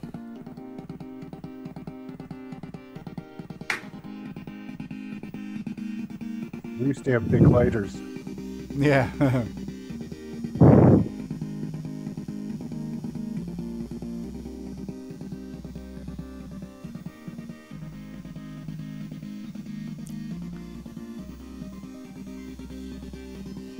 Yeah, I mean, it's a good sounding chip. It sounds too good for the CoCo, in my opinion. I don't agree with that at all. I think it sounds... You don't agree with that? Yeah, okay. It sounds like it should be on a PC. Like we're back in the days of MS-DOS now, you know? It's actually better than PC sound here. So that card was blue, but when you turn it on, it turns red? Yeah, it's color changing. New color changing technology. Wouldn't that be cool? Yeah. I think the really cool thing here is that he had to do very little modifications to Ed's program, and now this player is now compatible with a couple of the sound solutions. Yeah, yeah. That's cool stuff. The future is here. Absolutely. The future is now. Yes. And so very cool. So nice. So yeah, there's been talks about sound chips, and and one of the things that people have been mentioning is that the sound market is already becoming fragmented. And so what it looks like we're getting closer to now is maybe a one sound chip to rule them all. So the Mega MPI is an option for those who need or want to pay for an MPI. It has a built-in sound chip. For those who want a sound chip who don't need or don't want an MPI, it's looking like Jim Brain will be making that available to us in the near future. But wait, there's more. It also includes a real-time clock because the world needed a real-time clock, and Jim Brain is delivering that too. Darn so, straight. yeah. So will there be a Game Master extender? A Game Master? Well, there could be. There should be. And I think that has been, I don't know if argument is the best word, but I think that's been some of the concerns that some of our other current game developers like Nick Marentes were saying is like, listen, I don't want to support a sound chip that requires a cartridge because the cartridge adds expense to the price of the program, and I don't want to pass that expense on to the consumer. And that's nice of Nick to feel that way, and maybe we don't all agree with Nick. I think some people would buy it on a cartridge anyways, but he says if I'm going to support a sound chip, I want it to be an economical sound chip, right? So if it's a one and done and you buy it and you've got it and it's part of your CoCo, that makes a lot of sense, right? So the MPI helps with that, or this extender, which is basically in line between your CoCo and your CoCo SDC, adds that sound chip. And there's a chiptune player, and so yeah, it's looking like with some of these advancements, we may have in the hands of mere mortals high quality CoCo sound in the near future. And as Rob Inman just pointed out, it says the CoCo extender plus SDC plugs into the Mega MPI. What if you want an MPI and a real-time clock? So it's just like, oh my God, come on. Well, didn't Ed make reference to the fact that the next generation might have a clock on it? He did mention that he might think about that for the next. Yeah. So that's interesting. Yeah. If you had two clocks then. Well, yeah, you need a backup clock, right? Or again, you have one for each time zone, right? So my disto clock in my controller, I turn it on and then I run CoCo Max and then I quit CoCo Max and then the clock's still on. It's like terminate, stay ready. Remember the programs? Oh, okay, like it's running in the background? Yeah, isn't that weird? Yeah, that's cool. That's neat. Yes. So it was a very chewy topic last week where, well, real-time clocks, we got to have these real-time clocks, right? Well, I noticed you did mention during the week that you'd like to see that return. the real-time clock? Yeah. So it's come full circle. Yep. So what cool would stuff. one use a real-time clock for in the color computer? What would my question exactly for? I think telling time would be one thing. Okay. Just a guess. That was the only use case that was immediately apparent to me. Maybe it's there's something more. I'll give you some examples from my perspective. I mean, one in Nitrous 9, it's kind of native. There is a clock module that keeps track of time. All your files are marked with date timestamps. ADOS 3, extended ADOS 3 under the disk basic side also did the same thing. So you could actually tell when you mouse modified a file or whatever. And for the CoCo SDC in particular, but like right now I'm trying to archive about 600 floppies, and I'm just dumping them. Of course, we've got this tiny little 8.3 file name, and as Stevie found out trying to do all the ADG games, you kind of start losing track when you try to take your file names down to these tiny little 8.3 things. So when I'm going through like 100 disks, and then I'm going to finally just try to run them on an emulator or something just to see what all I got archived off, I was going to try to do it sorted by date so I could see which ones I just did the last couple of weeks when I had time, instead of going through stuff I've had for months or years. And none of it's time stamped. It all says 1969 July, whatever the heck it is. So I have absolutely no idea which ones are which. So that if that's incorporated in the SDC, so it actually is aware of the timestamp, it actually can timestamp the MS-DOS FAT16, FAT32 file names on the SDC, so that you actually it'll have the real date and time you created a disk if you created a disk image while running your CoCo. So are you saying that data is available but not being used? Is that what you're saying? Well, there's no clock chip in the SDC now, so no, but you could. And ADOS 3 does actually have that data saved, because I mean the directory structure on the CoCo for disk basic doesn't use half the bytes in the directory entries. There's a bunch of empty bytes that aren't used, and our Flexer added in the date time stuff there so you actually can use it. And if you're running ADOS, you will see those. Oh. Yeah, and EdTASM, this EdTASM uses some of that for keeping track of things too. So yeah, and as do the assemblers under OS 9. In fact, the make utility and the macro assembler actually will keep track. If you've got a project that's made up of 15 different source files and it detects that you've only updated one based on the timestamp and the current time, it only redoes that one file. It doesn't redo the entire project. So you actually make your assembles go a lot faster. Yes, so it makes definitely. That's a little bit more critical, isn't it? Yeah. Nick Marauder saying a real-time clock, you could make a game that changes things based on the date or time of day. So you could have your game say, hey, if it's nighttime outside, then we're going to make the palettes nighttime palettes or something like that, right? So if you have your sound and speech pack, your computer could say good morning when you turn it on. Yeah. Yep. So here's a dumb question, because I don't understand the assembly language programming as well as some of you guys do. But let's say you know, because the computer can only base how much time has passed based on how many cycles have happened or how you increment things or whatever.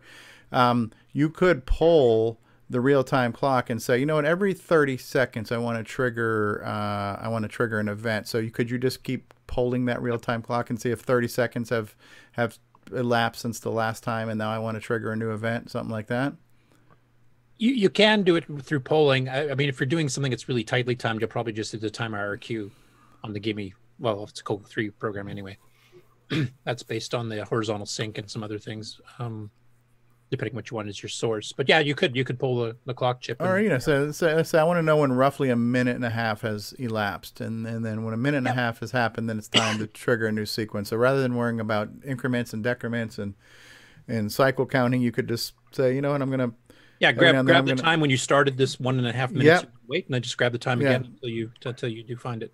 Right. Yeah, that's exactly. All right, so Mr. Brain, how much is this clock going to be extra? No, we don't know. So Sheldon McDonald says a real-time clock can assist with music playback timing too. That's cool. It's neat. I mean, it's something that I don't, like I said, it wasn't really that interesting to me because I don't think I would use it, but you guys convinced me that there's a need for it.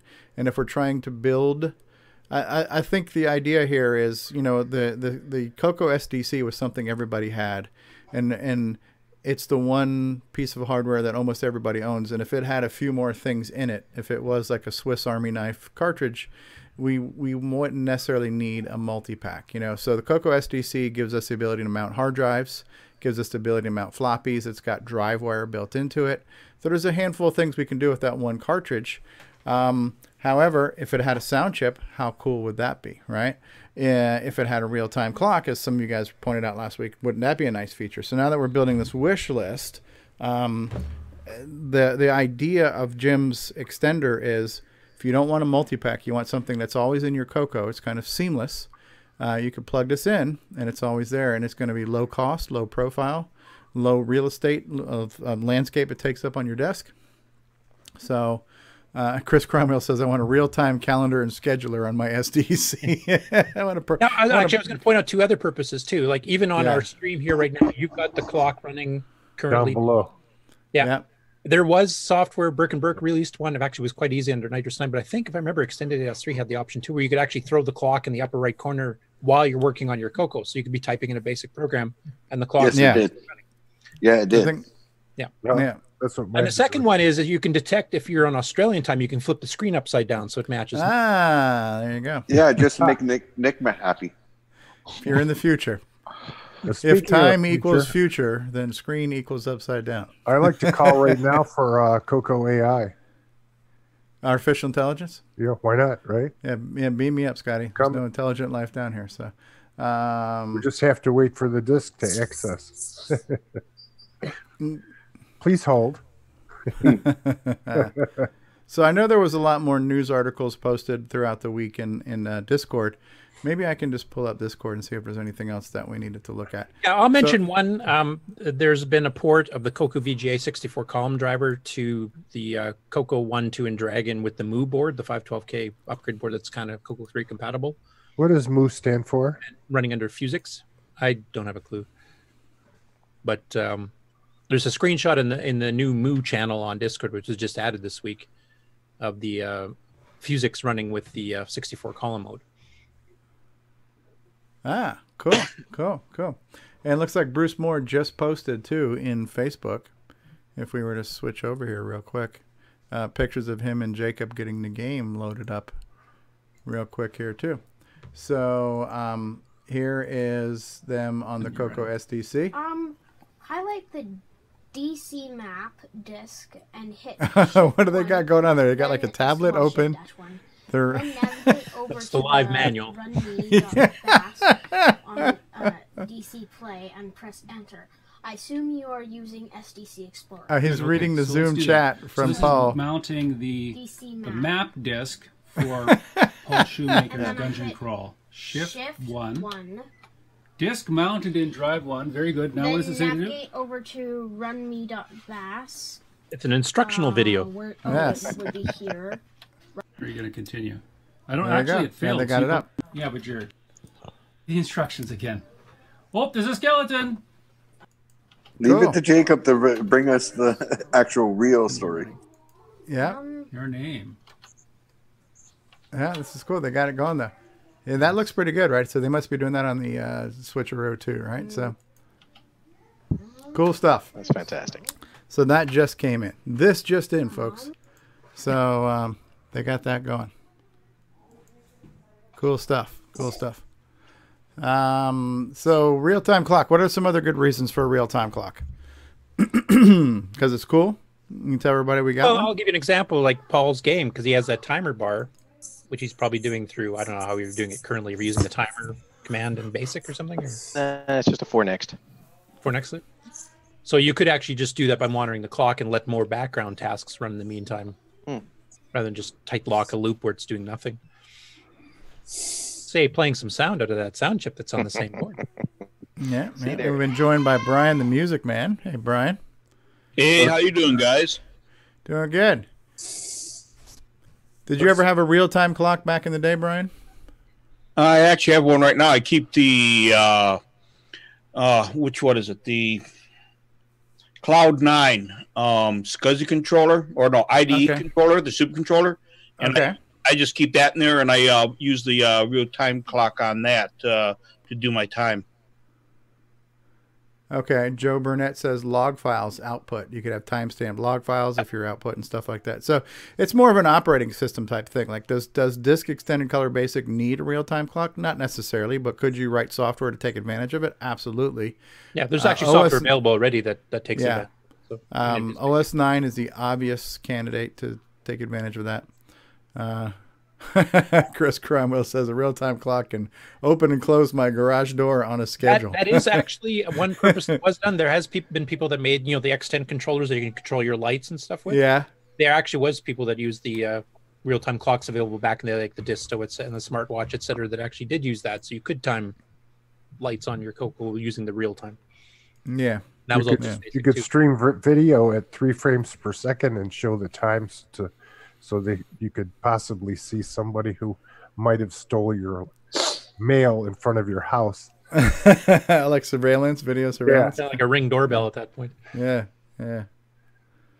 Cool. Well, looks like we'll be getting it. So, sound chips on the horizon, and then of course now, as it was mentioned, sound chips are great, but you need support for the sound chips. Yes, there are chiptune players, and you could play media files that you want to do that, but I think the end game would be to have some cool CoCo games or other programs that take advantage of these sound chips, like are patching things like Lyra or Musica or other programs like that to output to these sound chips. So it'd be interesting to have some way to use it other than just running a media player through it, right? Some of that is in the works. Yeah. You can't have chips without dip. There you go. Canes and whips. Uh-huh. All right, so we are going to show off some AGD stuff here, but I thought it'd be interesting to maybe have a little bit of a discussion to maybe expound on some internal discussions we were having in our Discord thing about the show, and is the show becoming an after dark show? Is the language of the show, is the subject matter of the show, are we crossing any lines here? Things like that. So one of the things I want to start off by saying is that number one, the show is live, right? It's a live show. It's completely unscripted, mostly unplanned, and we are all grown adults here, and most of the audience are adults too. When you look at the demographics, the average age of our viewers is 45 years old. So, you know, we have Jacob Moore on here with Bruce and stuff, but I think most of our audience are not under, you know, are not minors. I would say that, you know, and when I say minor, I'm not talking about the people who work in mines and get coal, but, you know, underage, under the age of 18, minors. So I think we have an adult audience. We're adults here, but is this a quote unquote adult language show? I would say no, it's not. We have had CoCoTALK After Dark, where we basically said, okay, we'll let our hair down in the case of David Ladd. And we won't necessarily filter ourselves as much, but the show now is at night. And has it become after dark? Are we lowering our standards on censorship or things like that? And because it's live, I would say none of this has been planned. None of this is intentional. I have never said, yeah, now this is after dark. It isn't, but, you know, despite the time slot. But are things going to slip? Are words going to come out? Yes. Is this show an R-rated show? Not on purpose. Will a word happen? Yeah. But what's, you know, I guess what's the plan? Well, you're answering all the questions. Yeah. So that's kind of like my thought on it, but I figured because it's come up, and what I do like about this is that we are kind of as we are this like circle of our little tight panel, we're concerned about number one, the language and, you know, that image, and number two, you know, are we losing, is the show getting too loose in structure? Do we need to tighten things up? Because when we got a big panel in these the project updates can take 45 minutes, you know, that, you know, so there's been some concerns that we just want the quality of the show to be there. We want the pacing of the show to be there. So I appreciate the fact that these, you know, those closest to the show want to make sure we're kind of, you know, keeping the production value as high as possible. So that those discussions came up. I don't know if anybody else wants to chime in on that. Has anybody felt like the show's gotten a little too dark or dirty or kind of lost its way in the past few weeks since we've switched to the time slot? Well, I prefer to keep PG. I don't think so. I think it's fine the way it is at the moment. Yeah. Yeah, I think we have gone a little bit bluer, I guess. And not just when the time changed. It's just been like the last little while. I think just things got a little bit loose. But not excessively so. I mean, we can rein it in a little bit. Because I do want to encourage, like, there's some of the younger generation is getting into retro computing. Like you mentioned, Jacob, and then there's the person that actually originally brought this up on Facebook. But I don't know if there's others that just haven't said anything and said, you know, I don't want my kids to watch this type thing. So, yeah, I don't want to let it keep slipping that we're getting more and more after darkish. I mean, yeah, on the regular show, after dark is after dark. I mean, that's to be expected. It's meant to be entertainment show more than an information show. But yeah, I don't want to see it slip too far, but I don't think it's too bad at the moment. As far as the tighter, yeah, it has been a little bit looser and a little bit, you know, a lot more rambling, etc. And I'm guilty of it as much as anybody else. And we didn't used to do that, so I think that can be tightened up a bit. I think today's show has been a lot more along the lines of what it should be as far as pacing goes. Right. It seems to be a lot tighter, and we're getting into actual information instead of just rambling on and on and on about, you know, certain things. So I think it's just be self-aware if it starts to go a little bit off the rails, that one of us helps rein it in and, you know, let's get on to the next segment or the next news item or whatever it is. Roger Not major issues, but just, you know, just kind of keeping an eye on it. Curtis, you're rambling. Yeah, I admit it right up front. I'm one of the ones guilty. Yeah. What else is new? Like, I would never intentionally want anything to be vulgar. you know, just for the sake of doing it, you know, gratuitous. I do think that, you know, as I mentioned, it's live, and we're adults, and adults use certain words that children don't use, and sometimes it's just going to happen. And on the one hand, it's like I don't want people to force how they think and how they feel and how they speak, but I think, you know, just good decorum, you know, just you know. And I think for the most part, and listen, I'll probably be more guilty than anybody else here. I will have to say that, you know, I've had a lot of fun since we switched to the nighttime. There've been fun shows, and you know, it is a combination of information and entertainment, and you got to have a little bit of all those things. But I'm a little bit more conscientious of it. So I'm not a big fan of censorship, but I'm also a fan of common courtesy, you know. And so if we can find those balances, you're always going to have that slip. It's going to happen, and sometimes some of the funniest things that have happened have been unplanned, you know. So yeah. But I'm glad that we're concerned about that, you know, and that these internal discussions have been taking place. So I don't want to beat it to death. I'm not trying to air dirty laundry, but I figured if anybody else had 2 cents they wanted to add into the show. Does anybody feel the show has crossed any lines, or, you know, anybody here on the show right now on the panel or watching? Anybody feel like, you know, it's the thing that I thought that it was almost really like a badge of honor. But there was a guy who came on Facebook this past week. He goes, his first comment was, "Yeah, I'm new back to the community. I've been listening to the CoCo Crew podcast, blah, blah, blah." Somebody says, "Oh, you should listen to CoCoTALK." He's like, "Oh yeah, I've listened to that program, and I find it to be a bit, what was the word he used? It was sophomoric was one. Yeah. Bit edgy and sophomoric." And so, you know, and listen, everybody's entitled to their opinion, but to me, I just saw that and I'm like, dude, that's a compliment.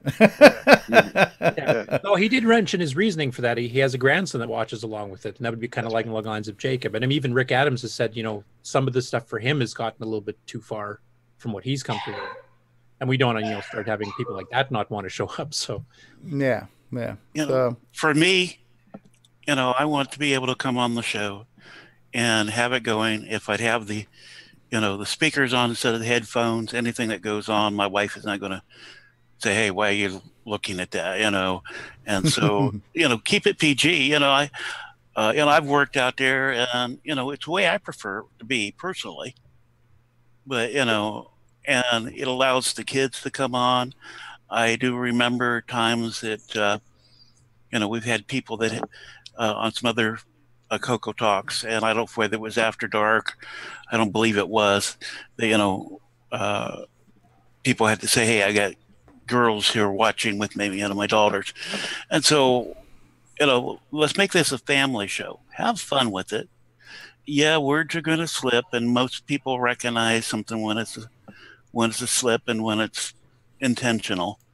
But have fun with it. You know, we want everybody to be involved. We don't want to drive somebody out because, you know, it's, you know, make an off-color joke, you know, or anything like that, and that everybody's comfortable watching it. You know? Yeah. I do like the kind of spontaneous nature of this show. This show is not scripted. There's not a formula. You know, it's a box of chocolates. You never know what you're going to get, and I do like that part about it. But yeah, we're not saying change that at all. Yeah. No, but, yeah, we want to. There's always going to be somebody that slips a tongue here. Oh yeah, there. That's what she said. I think the concern has been that seems to be happening more often lately, and is that the direction the show is generally going to go, and then we're going to become, you know, an R-rated podcast or something. Yeah, so. Yeah, and that's not the plan. So that's not the plan, and we're aware of it. And all we can do is the best we can do, right? So have we beat that one to death? Are you announcing After Dark tonight, or? I don't want to do an After Dark tonight, but yeah. So one of the other discussions that we had was, and I think this would solve 2 things. So number one, like last week, we made history and we went 5 hours. Now that we're multi-streaming to Facebook has a 4-hour limit on how long a stream can be, and that used to be a long show. A 4-hour show would have been a long show. Past couple weeks, we ended up going pretty long. So if we're gonna do it again, if we decide later on, yeah, let's do an After Dark, what we'll do is we'll just stop streaming this show, and then we'll restream the After Dark show. It won't be all one episode, so we'll break it into 2 episodes. We'll stop the stream, we'll restart the stream, and that will fix 2 problems. So if somebody wants to continue and somebody wants to watch something where they're not concerned about the language, well, then we'll have that outlet for that. But also, if we want to run a long show and it's going to be longer than 4 hours, we can cut it in half and do that and not have to worry about running over the 4 hours on Facebook, right? So we could do a 2-hour show. That's a regular CoCoTalk. We could take a quick break and then do like an hour and a half, 2 hour After Dark on the same night. The nights we want to do that. However, tonight I don't want to be up till midnight tonight on this show. If we hear something we don't like or it gets us ticked off, if we could just hold it till the second part of the show, and then we can really give it to them. Yes, that's when we'll have the EMPs and everything else. So yeah. Cool. All right, so we beat that one to death, right? We're gonna move on. Yep, I'm a master at that one, Ron. So. Yeah. Yeah, All right. I think the subject's closed. I think just having it publicly out here so that people can see that and know that the direction of the show is not going that way, then we should be. Yeah, not intentional, and we are aware of it, and we will try to be less edgy. However, I am very happy. I'm very happy to be sophomoric, and I don't ever want to change. So now, how about we get back into some more game stuff? And we started looking at this stuff last night, and so what I thought we would do, because a picture is worth 1,000 words, there are a number of releases that have been going on with this AGD, which is the Arcade Game Designer. And so this was a kind of a game engine, a game making tool that was originally developed for the ZX Spectrum. Yeah. Right. And we got a whole bunch of people watching us now on Mixer, because I also multi-stream out there. Hello to all of you, Country Toast and other people. Hey, hi, howdy, hody, hi there. So there's a bunch of them. When I go through this list here, there is, and I had to abbreviate them all, so I don't even know what half of them are. But when you go through this list, there's just a ton of these discs of games that have been released yet. Yeah. And so you can see here, I'm still going down, still going down, still going down. We started going through these last night. We may have got a quarter through the list. We were just kind of looking at them to see what they are. Are they worth showing off and things like that? So I'll go back to the top of the list. Curtis, do you know what some of the games? The one we favorited the most between you, me, and Nick when we were reviewing them last night would be B Squared, out of the ones we've tried so far. Okay. So let me get one back thing up I here. will mention while you're hunting that down is that some of the games, the graphics didn't translate all the well because the Spectrum has color and the same resolution as a CoCo 1, 2 on P-Mode 4.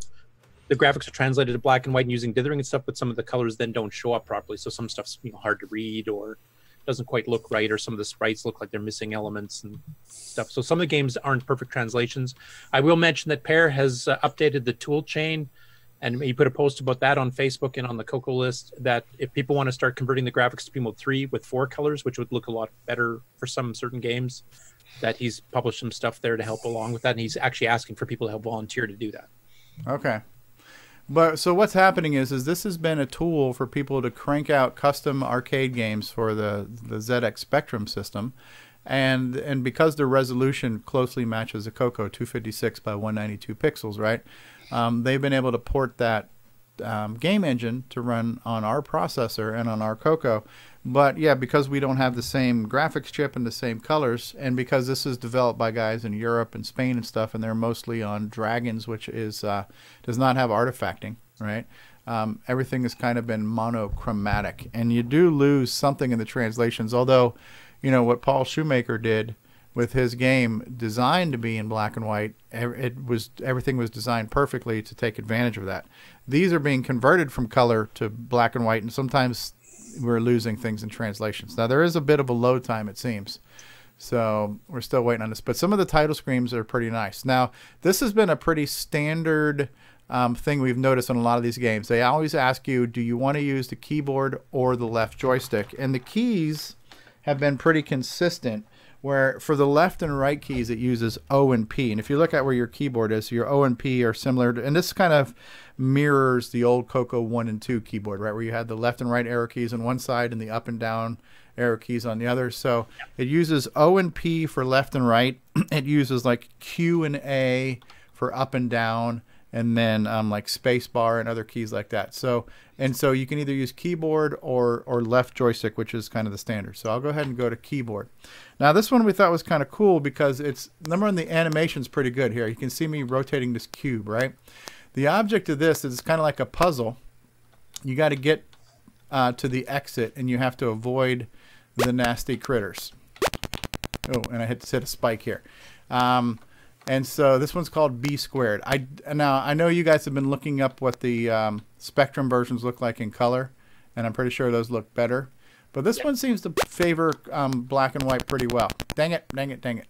So we did this last night. I actually was able to complete level 2. Complete a level, yeah, get to level 2. Yeah. You sucker. We'll try this one again. But we liked it. Now, what I do notice is there's some common things in these games here is that the enemy logic is less pursuant and more kind of planar, where they just kind of move from side to side, pattern-based, where the bad guys are just at a spot, and they kind of either just move from left to right or move from top to bottom, or maybe they bounce and stuff. But the bad guys don't seem to be as much of pursuing you or chasing you. They just kind of move around, and you have to avoid them.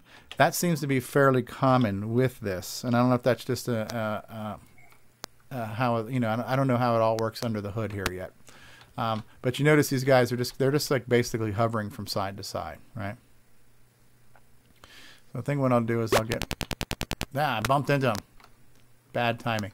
I do like how smooth the turning of the cube though looks, you know? Yeah, the sprite engine's actually pretty good. It has transparency and you know, animated cells and stuff here. So some of the animations actually look quite nice. The sound routines aren't that bad too. They're competitive with CoCo stuff we saw in the early. Yeah, sounds not too bad. I'm gonna try this one more time because it would be nice to be able to see me getting off the damn screen here. Yeah, this is the problem, is having me try to show off a game, right? So, get up, God. Yeah, those enemies seem maybe just on a planar thing that they don't really change anything.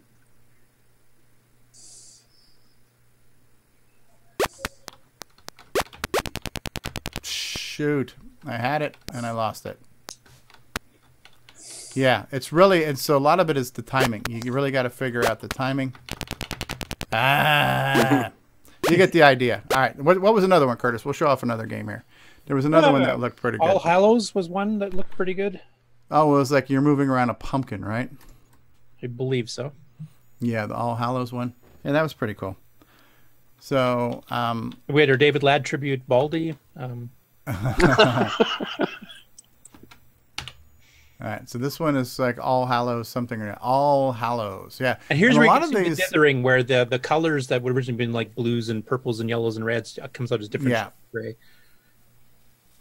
And that's not terrible for a title screen, but some of the stuff gets lost in the games where you can't even see the backgrounds or sometimes even the foregrounds, you know? And that's where Pear's recommending, now that he's got the tool chain updated a bit, that people can come in and take the original 256 by 192 black and white graphics, convert them to 128 by 192 4-color, pick whichever mode you want, and then you can actually make some of these games look a lot better. Okay.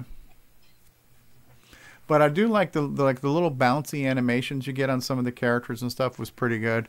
Like when this pumpkin bounces, you can see like little drops on the ground as he's bouncing and stuff. Pumpkin seeds or whatever. So yeah, well, it's gotta wait for it to load. So yeah, I would definitely say, you know, download these game packs and check them out. The one good thing is that the keyboard controls seem to be pretty consistent across all the games. How you play the game and what you do in the game sometimes seems to be a little bit of a mystery. And then some of them, just the black and white conversion was just so sparse that you really couldn't see the entire screen, and it was just too hard to play without knowing what was there. You know, you lost the complete background sometimes. Yeah, and there's lots to choose from. There's 18 of these game packs released. Most of them have 6 games on each one, so you can do the math on how many are out. Mm-hmm. Is each game like I don't know, self-contained, or do you have to load the engine first and then load the game? No, you just run it's a thing you run. All the files, each disc It has a game engine files, and it also has the unique game the files. runtime and everything, and all this and all the libraries are all included in each disk image. So each disk is how do you know what's self-contained. loaded? Because the title screen's here, it's still loading, so we're waiting for it. Yeah, and some of the games run in 32K or less, which load a bit faster, and some of the games require 64K, and those take a bit longer. There we go. Now it finally loaded. Okay, All Hallows.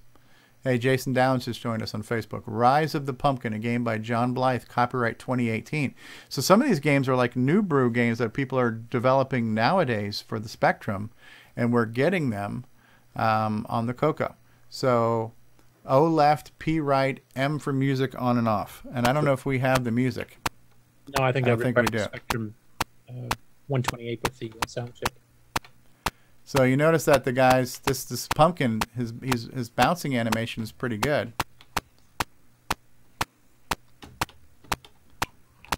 Okay, Rob's saying hit enter.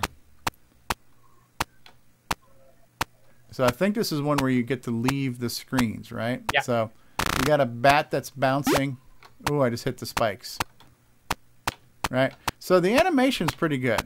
And the kind of inverse masking of these sprites, it does a pretty good job of like just reversing the background behind them and stuff. I think that's really good. Yeah. Hey, Kevin Becker has just joined us. Hey, Kevin. All right, let's get the bat out of the way. Can I jump? Okay, now I just moved to a new screen, right? Yeah, and so these I just climbed the ladder. And does Q do anything? Spacebar doesn't do anything. Okay, I think I'm going to fall in the fire over there. Okay. Yeah, there's fire here. I'm taking damage off that fire. I just left screen. Yeah. So you kind of get the idea there, right? Pumpkin pie. Yeah. So Chris Pramos is the black and white on purpose. The black and white is here for two reasons. That this resolution mode on the CoCo 1 doesn't support color, but this is the resolution the games are designed in. So there was a compromise. Also, in the UK, there's no artifacting, right? So there's no, PAL doesn't do artifacting. So yeah, most of these are all black. Well, all of them are black and white for the most part, right? Yeah, there was one that Pear had managed to redo as a P-Mode 3. It was one of the first ones released, actually, but he had to redo all the graphics. The reason they're doing the black and white here is that the native resolution on the Spectrum is exactly the same as P-Mode 4, except that they can pick, I think it's 4 colors per block for their cells. So that basically the translation engine that Pear wrote that is taking the graphics is just doing a pixel thing, and then it just dithering to try to map the colors. But if you're doing very fine details of certain colors, then the dithering might not print anything at all because it wasn't in that particular set of 8 pixels or however big their dithering patterns are. On my Magnavox monitor, I have that switch to go to composite, and I get a little bit of color. Yeah, some games it actually seemed to work. There was one game, I can't remember what it was, Stevie, that had the little bar across the blocks, and you could tell which ones were teleport blocks for going up and down. Oh yeah. So something you accidentally do. when you look at the game directory, they all have one that's called setadg.bas. So that's the basic loader. And then there's a load up bin, and then there's a handful of other bins that are probably between title screens and game data and stuff like that. But each disk is self-contained. You run the same basic loader each time, but the game files and the graphic files are all in that one disk, right?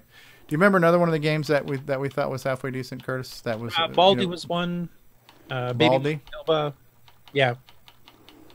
And remember, these the original games were 8 color. So you're going from 8 color to a 2 color black and white. Mm-hmm.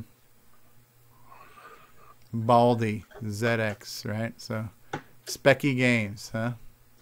And here you can see some of the dithering patterns when they simulated the colors from the original. Yeah, and those dithering patterns look pretty good. Which, if you're on a large area like this, they actually do look pretty good because then it's just like dithering like an original Mac did. But if you're trying to dither a small little sprite and you've got like 8 colors, as Nick was mentioning in that sprite, and you can see some of these dithering patterns are quite far apart, then you don't actually get to see any difference at all, and it kind of just turned messy. Yeah, Rob Inman's pointing out if you have a switcheroo, when I just flip my switch on my switcheroo, you can get some accidental artifacting sometimes, right? So this is the title screen and artifact. The artifacting helped, and in some cases it made it worse. Yeah. But yeah, the title screen does sit up here for quite some time, so it must be loading in a bunch of stuff. It must be loading in the game engine and the sprite data, sprite data, and all kinds of stuff. So here's some color on my CoCo 1. Yeah, it looks pretty good. Is that one of the AGD games there? Yes. Yeah. Okay. That's a good looking title screen there too. Loading in. Ron, do you remember which one was actually redone in color? I don't know. Try to remember the name of the first one. Oh, there's some color on yours. I think it started with an F, if I remember. Man, they take a while to load. Yeah. Yeah, some bigger more than others. Here. Is that the game? Yeah. That looks good. Yeah. Oh yeah, so that does have some Q-Box. Q-Box. Payload later. Yeah, so try Q-Box on yours if you got it. Okay. Yeah, well, let's wait for Baldy. Quest is the one I think was redone in color too. If you have that one. We're waiting for Baldy to load up here. Here we go. All right. Okay, this was the one. Okay, Baldy was the one, right? So those platforms that have the blue bar on top are the ones you can go vertically, if I remember. Yeah. Okay, What's that remind you of with the arrow? Canyon Climber. Or Puyan. Puyan, yeah, Puyan too, yeah.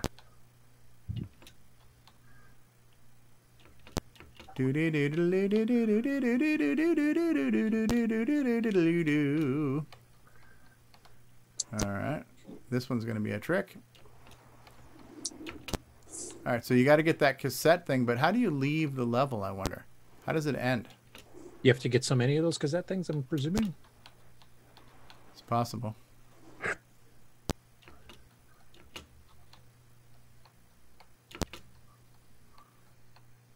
Oh, here you go. We got 3 or 4 of them. Oh, now the graphics change. The game speeds up. And you get 2 arrows. And you got 2 arrows. Okay. That's actually pretty cool. Okay. And is that like a lunchbox for him that he's getting? I have no idea. I did try to find directions, and quite a few of these games don't have any directions at all. Others, sometimes are written in Spanish or whatever the native language of the person that wrote it was. Okay. So you get the idea. What was that one you were showing, Ron? It was called Q something? Q-Box. Q-Box. Q-Box. Yep. All right, we'll take a look at Q-Box. So it's a good deal. They're cheap. Yeah, yeah. So I mean, the good news is that we're getting a lot of games ported to the CoCo. Yeah, and it's not costing us CoCo anything. 1, CoCo 2, CoCo 3. It's called Happy Days. Yeah. There's over 100 so far. So. Oh yeah. Q-Box. So what would Q stop someone from porting it to the CoCo 3 and taking advantage of There it is. the colors? The engine would have to be updated. Yeah. But that would be a nice thing to do. All right, so here it is. This is the one that Ron was showing off. So let's get the accidental artifacting here.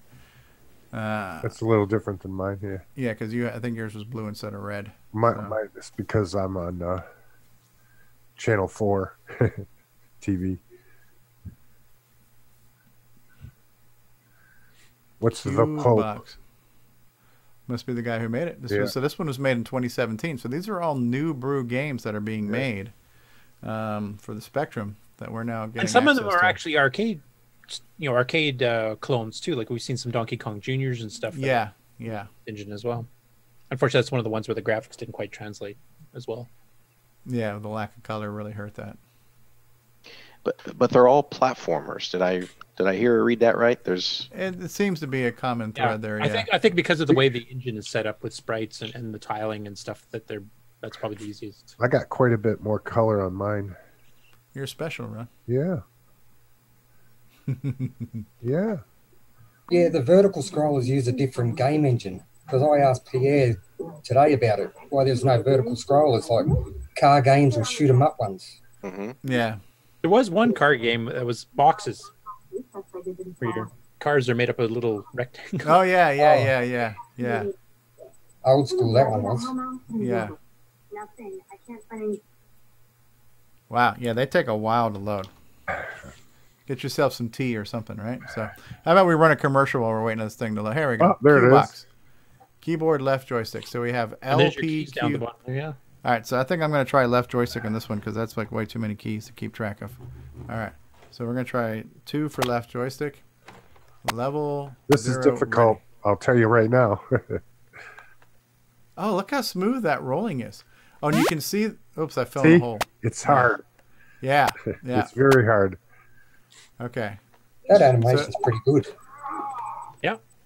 And it looks like you got some one-way squares. I'm assuming. Yeah, that's yeah, arrows there. yeah. And here the artifacting is working. You're getting that kind of shadowy look. The red. Yeah.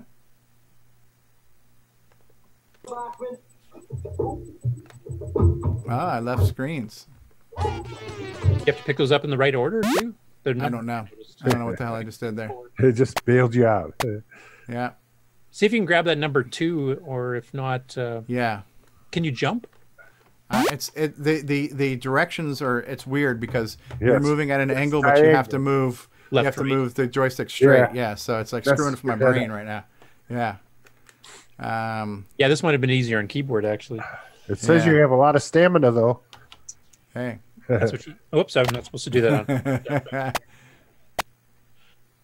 All right, so we're going to the right. Son of a biscuit! I don't know what I'm doing here. I don't know which direction is which. Okay, that's down. This would be left. Okay. I hit the controls in this thing. All right, we're going to try keyboard. Okay, Rob says, I believe if you hit enter during the load screens, it can get past it sooner. I usually look at my SDC light when it goes off. I hit enter. Okay. All right, next time I die, I'll switch to keyboard and we'll see. I like the graphics of it. The controls are just really screwing with my head there. Screw you, game. That's how I felt. Yeah. Same thing. All right, we're going to start over and we're going to try keyboards. Well, typical Steve. L, P, Q, and S. L, P, Q, and S. Oh, at least the keys are angled. All right, so S, that's S. Oh, this makes the keyboards make perfect sense actually. Enter spacebar. Okay. Okay. Unless you got to completely run over it or something, but you might have to get them in order. You might have to go up to where that 1 is at the top there somehow. Maybe. Okay. Yeah, the keys here make perfect sense. Oh, look at that. Oh, you jumped. Yeah, it's really smooth. You should be able to jump over to that 5+ then and go get the 1 then. Yeah. Yep. You have That's to the go plan. get 1 first, though, I bet, huh? Dang it, I hit the wrong damn key. God damn it. Where the hell am I? You're still there. Where am I? I'm lost. Your Oh, is still shit. there. Sorry. After dark. S. Go, S. There we go. go. I got it. Okay. Q and S. All right. There we go. So now that's the 1. You're very sick, good though. Lord. Okay. I get it, though. I get it. Okay. I totally get it. This is neat. This is challenging. It's now like a puzzler. It's kind of like Marble Maze with mind Yeah. rolled into it or something. Yeah. Oh, and that's my health. Yeah. That's my health thingy. Okay. All right. Yes. So it's Q and S. That's S. And I just got the 2. See the numbers adding up there? Yep. And once you get them all in order, then you're on to the next level. Yeah, I just fell. All right. We get the idea though. Yeah, it's going to take me a lifetime to I just can't. It's like Airball, Mine Roll, Marble Madness. Yeah. everything Yep. So, I think there's definitely some hidden gems in there. Part of the challenge is the color, and does the subtraction of color take away from the playability? And that your mileage will vary on what it looks like for you and how well you're able to do it.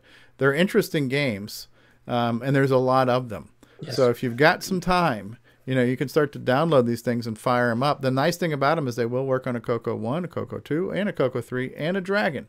So it's just instant software that you can try out and see how you enjoy it. It's cool stuff, though. It's a great project, and I think there's the possibility for this to be extended has got to be there, right? Because if we could have the CoCo 3's got a 256 by 192 mode, doesn't it? Yes, it does. Yes. So we could get a CoCo 3 version of this with color. We could get some sound support because the Spectrum game supported an AY chip. So that is already built into the code to support that hardware. We just got to get the CoCo implementation of it. So it would be kind of interesting to see some of these things with more color and with some music and sound and stuff. That would be kind of cool. Yeah, I mean, there's basically 3 levels of implementation. You can do on the CoCo 1 and 2. If you redo the graphics like he did on the one Flippy game or Foggy's Quest game to a P mode 3 or either screen color set, whichever works better, you can get 4 color games even on the CoCo 1 and 2. That'd be the first immediate thing, which is what he's encouraging people to do right now.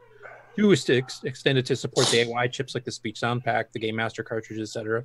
So you can start using that. And then the other, like you mentioned, is the CoCo 3, because then we can put up to 16 colors per. That would require a rewrite of the entire graphics engine it's using, though. That's a bit more extensive. Right. But to add sound would be cool. P mode 4 would be kind of cool. Neat. Yeah. So it does take a while to load. So the ability to show these off live is going to be a little bit counterproductive, but maybe we can spend some more time, maybe pre-record some stuff and do a showcase on these later on. Yeah. Unless Rob's little trick there of hitting enter when the title screen's up actually speeds it up, like he's mentioning. Like maybe there's a timeout we're waiting for. Who knows? It's possible. Anything's possible. So yeah, it works. Ron, how many of these games have you gone through? Ron, how many of these games have you looked at in these AGD games? Oh, I have about 20 of them. I don't have a whole lot, but yeah. Any favorites of yours besides the ones you've shown us already? Or? Yeah, Prelude to Chaos. There's the first 4 Aeon ones were pretty cool. I don't know. Oh, yeah, that was a 4-disc set. I remember that one. It was like one game was 4 discs. Wow. So each has their own strengths and weaknesses. Most of them are playable. You know, just the keys you have to get used to, or the mouse. And now, since you've taken a look at some of that we haven't seen, is there anything that goes beyond a platformer? Like, is there anything that's a different style, or is it all the same? You know, you're running through a maze and. I think the sounds sometimes are what you wouldn't expect. You know, they're different than some of the games you play on the CoCo are usually, you know, beeps. And these are tinkles and different, you know, they sound different. They put some thought into the sound, you know. Neat. That's what I notice anyway. And I'm not a gaming guy. I don't play that many games myself, actually, but I do. Yeah, neat. So yeah, I'll try to get some more of these in the background and look at some of these and play with them and maybe get some videos. You know, after I've tried them a few times, maybe try to record a couple summary videos of some of these games. I just find that they're very unforgiving because everything is very timer based, where things are moving at this precise pattern, and because the controls are hard to handle, you've got to be able to fluidly steer and dodge and duck in between these moving bats and boogies at a very exact time. And I think that's most of the challenge of this type of game and this type of design. Why do you keep saying time and timer? Oh, because real-time clocks. So yes. So, I thought so. Yes. All right. It's kind of like Frogger style, where you're just dodging stuff moving specific patterns. For the most part, there's a couple we hit that actually had firing and stuff. If I remember, I just can't remember which one it was. Yeah, there are a few that kind of go outside the box of just a straight platforming type thing. So it'd be interesting to see what else they're doing with the engine, what the engine's even capable of. I'm not even sure. I know there's been multiple versions of it on the Spectrum. Yeah, I think they're on version 4.7 or something now, but. You almost think, because what's happening now is it seems like that the engine's being, well, I guess the Spectrum engine's being ported to the CoCo. I'm not exactly sure the process here, but it would almost be kind of cool if we could get a new engine for the CoCo 3 that was designed specifically for the CoCo 3 that's not ported, that you can then just take these games and drag and drop them and put them in there and they work. I don't know. I mean, we do have graphics libraries now. We've seen a few and reviewed a few that have sprite engines and everything else built in them, but they're libraries. You still have to program in assembly language to get them done. Yeah. What I understand from the AGD is that it's just you set up rules, you draw sprites, you draw tile maps, and it does. It's almost like object-oriented programming, where you just every sprite's an object, and you give it its attributes, where to go, what to do. That's what I understand to be. I've not basically you script it with the engine, and it's a high-level language, but usually very simple to do that. Yeah, that's been something that's been under consideration, but requires time. Yeah. That's neat, CoCo though. has had game designers before. We've had adventure game designers. We've seen some recent versions like Evans. There's been ones that were done back in the 80s. There was the arcade. What the heck was it called? There was an arcade game style game designer that was actually called, I think Game Designer was actually the name of it. That was out in the early 80s too. I remember seeing it. It was quite expensive, so I never bought it.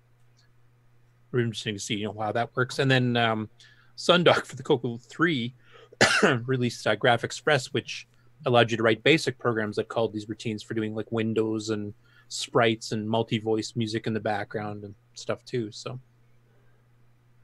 neat. Nothing quite as set up as this, where this looks like you don't even need that much programming experience to set them up. You just have to be able to draw the maps, draw the tiles, the sprites, set up some rules for how they operate, and you're pretty well done.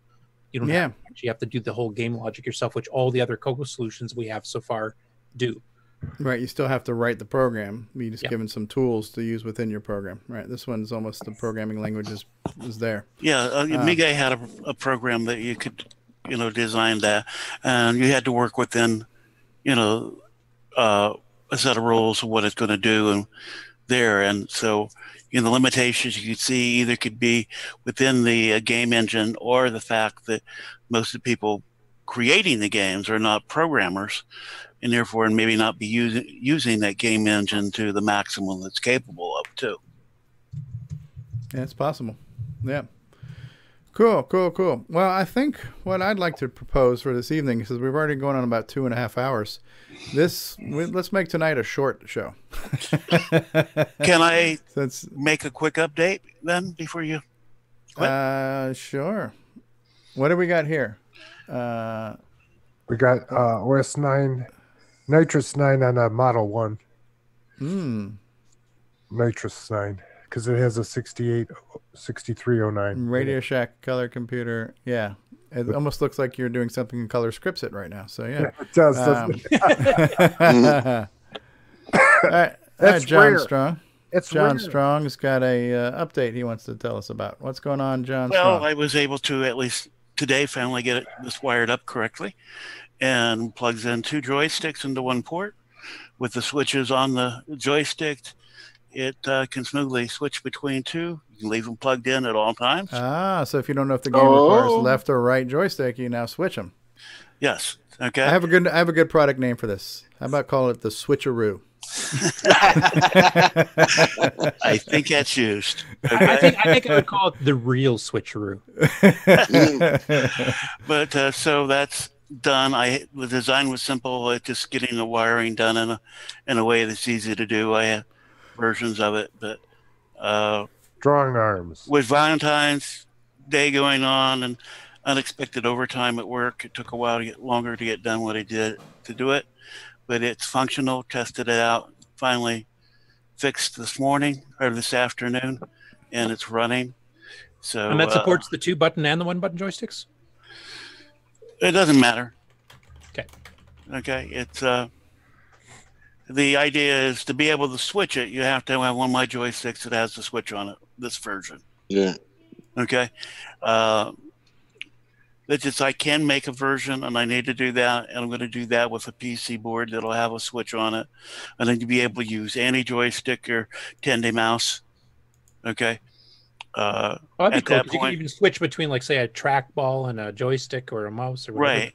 This was kind of done because the switch, I have a switch that double pull, double throw, but it actually has an off position on it in these, which is a little hard to find. So in the joystick, it has that. So basically, I turn the power off to it, and to the joystick to be able to switch the actually the controller part, the buttons are still active. So if I have these plugged in and you press buttons, you can be on either joystick and pressing the button. But as far as the stick is disabled, and that works just fine. But if I put the switch over here, and I can basically do that, you can turn off the power to any joystick. If the power's off to the joystick, that all those lines are floating, therefore they don't affect anything. Okay, and so you have a simple way to switch it. Okay, and so this is just all kind of keying off of things that you guys said, and like, oh yeah, I can do that. You know, the other, and unlike Jim Brain, you didn't complain about it either. Well, people kind of beating up on Jim Brain a little bit. You know, as like I said, I pointed out there was some tape over that. You know, it's like, okay, there's more to it. Let's wait. Okay, and does it have a real-time clock in this joystick switcher? Okay. Oh, we could put a lot of stuff in this joystick. Okay. So you can time it at night. You play off the right joystick port, and then on the morning you play off the left joystick port, so you can organize games you're playing. I actually thought about the video just to handle all these things and drop a bunch of different chips in here. Okay, screw up the button. Says okay, has a real-time clock, has a voice synthesizer, and all this. It does rattle a little bit. It's only 1995. Yeah, you know, it may not work, but it's in there. Some assembly required. Yeah. The other thing I wanted to point out is Ron asked about mean time between flare on the switches, and I still don't have that. But I did take apart one of the switches, and they look very much standard like a keyboard switch, okay, which usually has a very good mean time between failure. It feels nice, obviously. So it looks like, you know, that type of style of switch, okay? So they should hold up pretty good. Okay. Yep. And so that's kind of my updates. These work really nice, being able to switch that. And yeah, I'm coming up with some possible names I may use for it. Thinking maybe Roman mythology names, and with the arcade style, maybe call it Janus, because Janus was like two-facing, so you could face it either way. Neat. Okay. And so that's a possible, you know, name for it. Looking at some other things like that. So we release it before March. You can call it the Ides of March. Yeah. So that's kind of my, you know, quick update. Is, you know, this stuff works, and you know, basically I knew it would be very handy for doing, like, you know, Stevie doing his game reviews. You're not having to unplug one and plug in the other. You just well, the thing that made me go and do this is he asked about the two at the same time, the analog and the other, and they're kind of hard to fit together because the size are different. Okay, with the stick and the analog. I thought, well, you know, one thing I always hate doing, you know, I'm using a mouse to do this and that on the computer, and then I got to change it because some games just can't play with a mouse. Okay. And so I have to unplug it if it's using the same one. I said, okay, I understand where they're coming from. You know, and this is really kind of really great to do that. The other advantage of not having the switch in here is, you know, I could make 8 of these. If you had 8 devices that had the switches on the device, and you could just turn them off. The disadvantage is, of course, if you leave one on, then you're going to have some interference between the two. So you have to go on this one, have it to the center on the switch, has a right and a left, which indicates where the buttons are facing, you know. And whether you left-hander or right-hander, you may prefer to play it differently. You know, a left-hander may like the buttons in the same position. Another right-hander likes it. So this basically specifies which direction the buttons you are have facing. to add some LEDs there so you can tell which way it's facing and which one's active if you've got 4 in the chain. Well, actually, for you on this, on throwing everything in, I thought about pulling one of the little laser modules out and dropping it in. why do just the LED when we can do? Okay. Yeah, it's a laser light frickin' show coming out of the joystick. Yeah. So yeah. Have a laser pointer. Well, not only that, it's a laser pointer here. You know, your mileage may vary. You know, LED might be something I'll have to think about. Well, just to tell what orientation you've got it set up for, like if you're doing a left or right, or if you've, like you said, you could make the cable with even more than 2 joysticks and you could switch between them all. And you're worried about, if 2 are on, that it's going to interfere with each other. Well, if you have a light showing which ones are on, then you can say, oh, I got a little bit, that makes it, a little bit more viable, idea. With that is embedded. I don't know if you can see on that, we do have a left and kind of right R kind of indented in the switch to show you on the joystick itself which one's side's there. So it kind of helps a little bit there. The power on's pretty easy. Find a place for it. And so, the concept works. Feeding off some of the ideas that you guys had, most of it's very simple ideas, just implementing it. If you plug it in and the lights don't dim, it's good. Yeah. Yeah. But the magic smoke doesn't get let out. This is all passive. Also, in the works, there's some other cool things with our joysticks that I'm planning. This is just the first step of things. Mm-hmm. I've showed you some things like a thumbstick design I'd like to work on. There's other stuff that can be happen. The idea of doing a joystick that you can have 4 of them hooked up to the computer at the same time. This was kind of suggested to John Lindell. Somebody needed to make some kind of card or add in, and then my response back is you don't need a card. You can really actually do it. Just having spatial joysticks. Mm-hmm. Yeah, we've just been joined by Tony Pedraza again. Hey, welcome back, Tony. Hey, Tony. And there's a question from Rob Inman. Will these be readied by CoCo Fest? I hope to have some at CoCo Fest. That's my goal. Cool. Okay. Cool. And it's going to be a really expensive CoCo Fest for me, you guys. I've got to buy 8 meg boards and 2 meg boards, joysticks, games. Luckily, I've got more cash this year now too, so I might be afford to buy up for a loan there, Stevie. Yeah, you're good. Well, I will. I do have a limited quantity of sticks right now, and I'm hoping to but I have enough to build 3 more. That's not. Well, I think Stevie, I don't know if when you want to get yours, you spoke up for one, but I have 2 other sticks here right now that I can build up. And which one do you have now? Is it the spring loaded or the free floating? It's the arcade is what I've got right now. Oh, the arcade. Oh, cool. Yeah. Okay. Okay. So I have 3 more sticks. This one is spoken for, and the analog spoken for. Just tell me how much to send you and PayPal you, and I'll send it over to you. Okay, I'll have to see what they weigh in the package to get it shipped. Okay. Courtesy of Curtis Boyle. So. Okay. And so I do have. That's gonna bounce. 3 more sticks here in stock.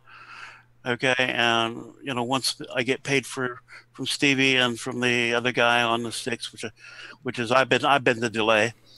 I'll be ordering more parts. Cool. So Ron, if you want something shipped to you, get on the list here for me, and we get maybe before CoCo Fest if that's what you want. But that would cost you shipping. Tony, you're here, but you're muted. So hey, Tony Pedraza, I'll stop talking and let other people go. Zoom chat is muted. Okay, Tony is unmuted. Hey, Tony, how are you? We're doing well tonight. Happy Saturday evening to you. Thanks for joining us at the tail end of the show at this point, but we're glad to have you. Well, I've been listening for about an hour or better, but couldn't figure out how to get in. Oh, you did it. Well, I cheated. I asked directions. Yeah. Men aren't supposed to do that.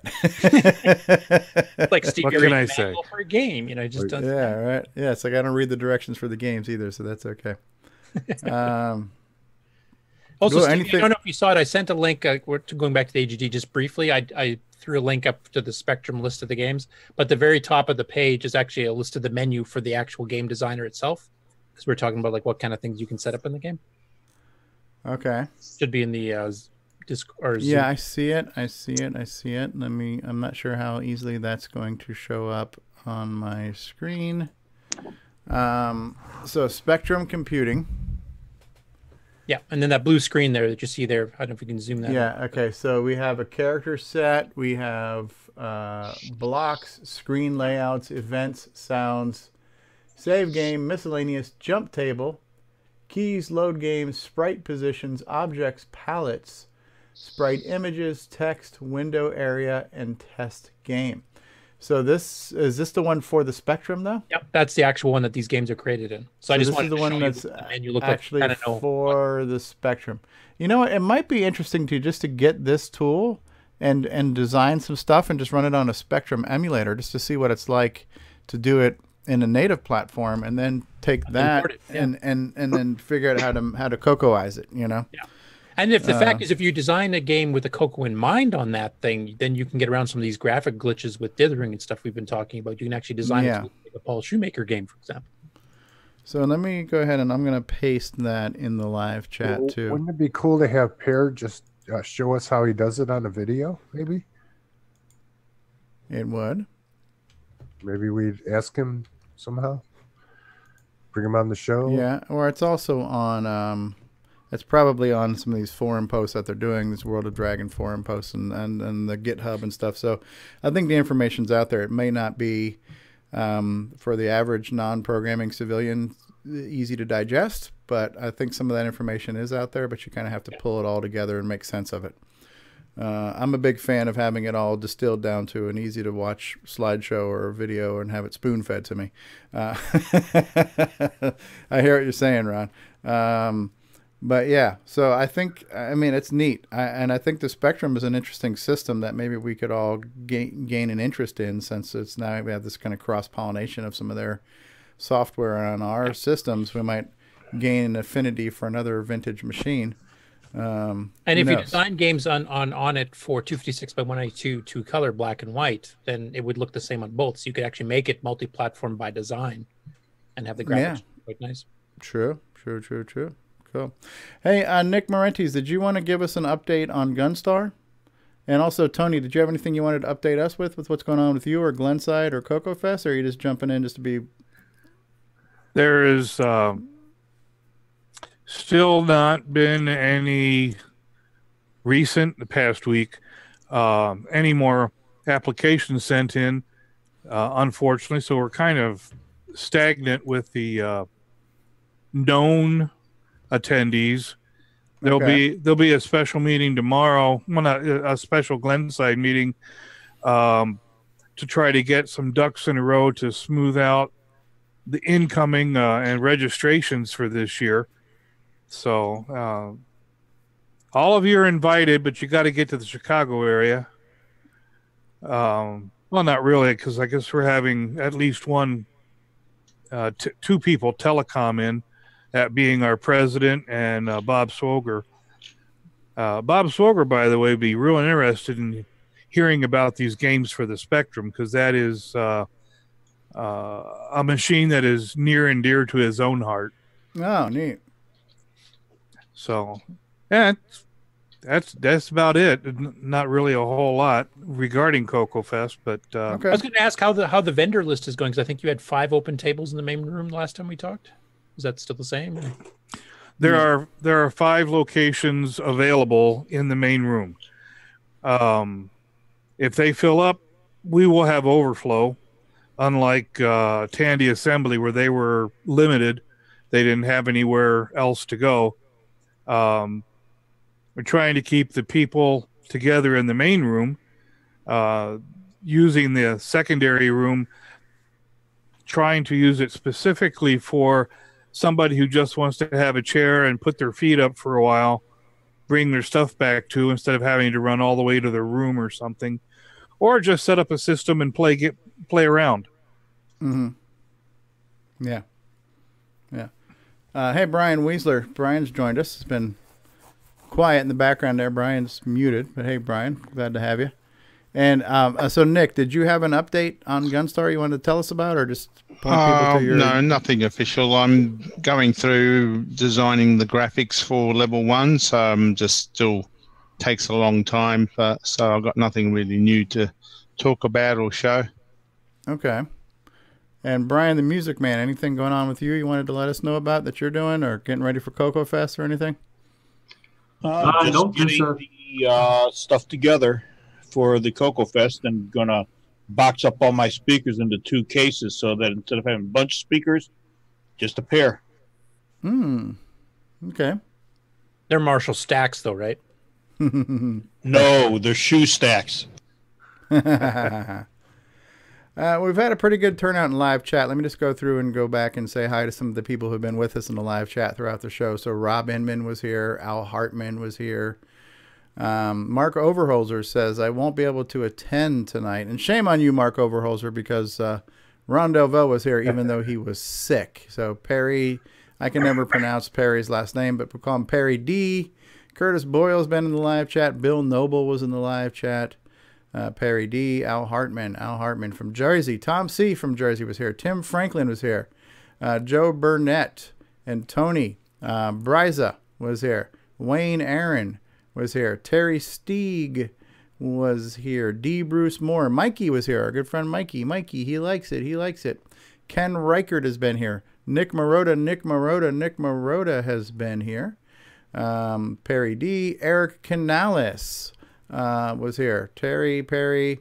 Rob Inman. Tom C. Mark B. was here. Who else was here? Nick Marotta. I was posting it. Don't forget Paul's website. So it's Paul FE3 at swbell.net if you want to get yourself a copy of Dungeon Crawl from Paul Shoemaker. Ken Reichert, Rob Inman, Tony Palm, that's Bryza. Sheldon McDonald was here. Nick Marotta, Chris Cromwell, Joe Burnett, Nick Marotta. Some people in Mixer were here. And Nick Marotta and Rob Inman and Chris Cromwell and Kevin Becker has been here. And Mikey, Rob Inman, Ken, Rob, Skyhawk21. That was Tony, right? So Tony's here. Rob Inman's here. So we have caught up with those who were in the live chat. Thank you guys for being here tonight. Have I missed anybody? Does anybody have any closing remarks, parting thoughts, words of wisdom, words to live by, words to die by, anything like that? I've got an SDC question. Oh, go ahead. I've got a hardware problem. Yeah, go ahead. Is there a way to assign 2 physical drives in OS9 off of the SDC, or can you only access 1 drive? Oh. I believe I understood the question, but I don't know the answer. I don't see why it wouldn't, as long as you had 2 different descriptors. I've done 1 drive and 1 SDC, but I've never tried more than 1. So I don't know if that's possible. Yeah, I've had 2 drives mounted up. It's SDC0 and SDC1, or SD0, SD1. You use the SDC command to mount your images and stuff. Right, underneath OS9? Yeah, the Nitrous09. Okay. I'm going to try that. If SD0 and SD1 loaded, then you should be able to mount whatever. You should be able to, yes. Yeah, I've got I got DD, SD0, and SD1 already in there. Yep. Okay, so I'll just have to have it so that I select 2 different images, then 1 regular, 1 for data. Cool. Yeah, you can use the SDC command to create and mount and that sort of stuff on the images. Wow, there we go. We got a question asked and a question answered. Hey, we provided a useful, valuable service to the community this evening. Yep, it's the first time for everything. Yeah, I was going to say, it's about the first time. Hey, Brian Weasler, we didn't hear from you. You're still muted. Brian, can you hear us, or you're unmuted now? Yes. How's it all going? Good. Anything you want to help play us out to? Wrap us up, catch us up on anything? I'm hoping to have a very nice show and tell item next week. It's on its way. Okay. A teaser. I actually have one thing I could show and tell as well, besides the dungeon crawl that I showed off. I'll show you guys one more thing. It's kind of sort of CoCo related. I got to switch to my full screen. So, does anybody recognize this? It's a Dell monitor. It's a Dell monitor. But it's a very specific Dell monitor. It is the 2007 FPB what is interesting about this Dell monitor? Kilohertz. Well, this has DVI-D, VGA. It's got composite input and an S-video input. So this is a flat panel 4:3 aspect ratio VGA monitor that's perfect for retro systems because you got S-video and composite input. You found it how? Well, I've had it on my eBay watch list forever. So it's yeah. Well, they're always, they come and go, but these are so they're hard to find at a reasonable price because people know that retro guys want them, and so they get to be really expensive. So this one I got, it was $70 with shipping, and so that's not bad. Yeah, it's got the stand. I just took it off the stand so you guys could see the inputs easily. It's freaking heavy too. Like it's really heavy for a flat panel. I might have one of those. Yeah. So yeah, so there was a period of time when Dell had these early generation. What's that, Ron? I might have one of those. Yeah. What are the odds of that, right? So if it's a real heavy, So I'm probably going to bring that with me to CoCo Fest to show off my CoCo VGA that I'm hoping to have installed and upgraded by then. So that'd be cool because then you could switch. Like you could plug in the composite and then show. Yeah, you can plug in composite and show off artifacts and everything too. Yeah. So yeah, it was actually Ron Klein who turned me on to that monitor. He said I got one or two of these and I use them because you can plug just about anything into them. And so I've been watching them on eBay for probably 2 years now, and I finally found one where the condition was good, and that was the price of the monitor that included free shipping. But usually, if you can find one for $30 or $40, they want like $50 to ship the damn thing to So to get one for under $100, I thought was a pretty good deal. So it's just what model was that? It's the 2007 FP is the model number for it. Right. Yeah. So it's nice because it's 4:3. It's like one of the last square monitors that was flat panel that has VGA, DVI, composite, S-video. It's even got a USB hub on it too. So like if you wanted to power up a switcheroo or something, you could, I guess. Like what is that there? That's a Samsung SyncMaster. Okay. 1501, and then on the other side over here is the 1701. Okay. And so they work perfectly, especially they have VGA and all that stuff too. And they were $5 at Goodwill.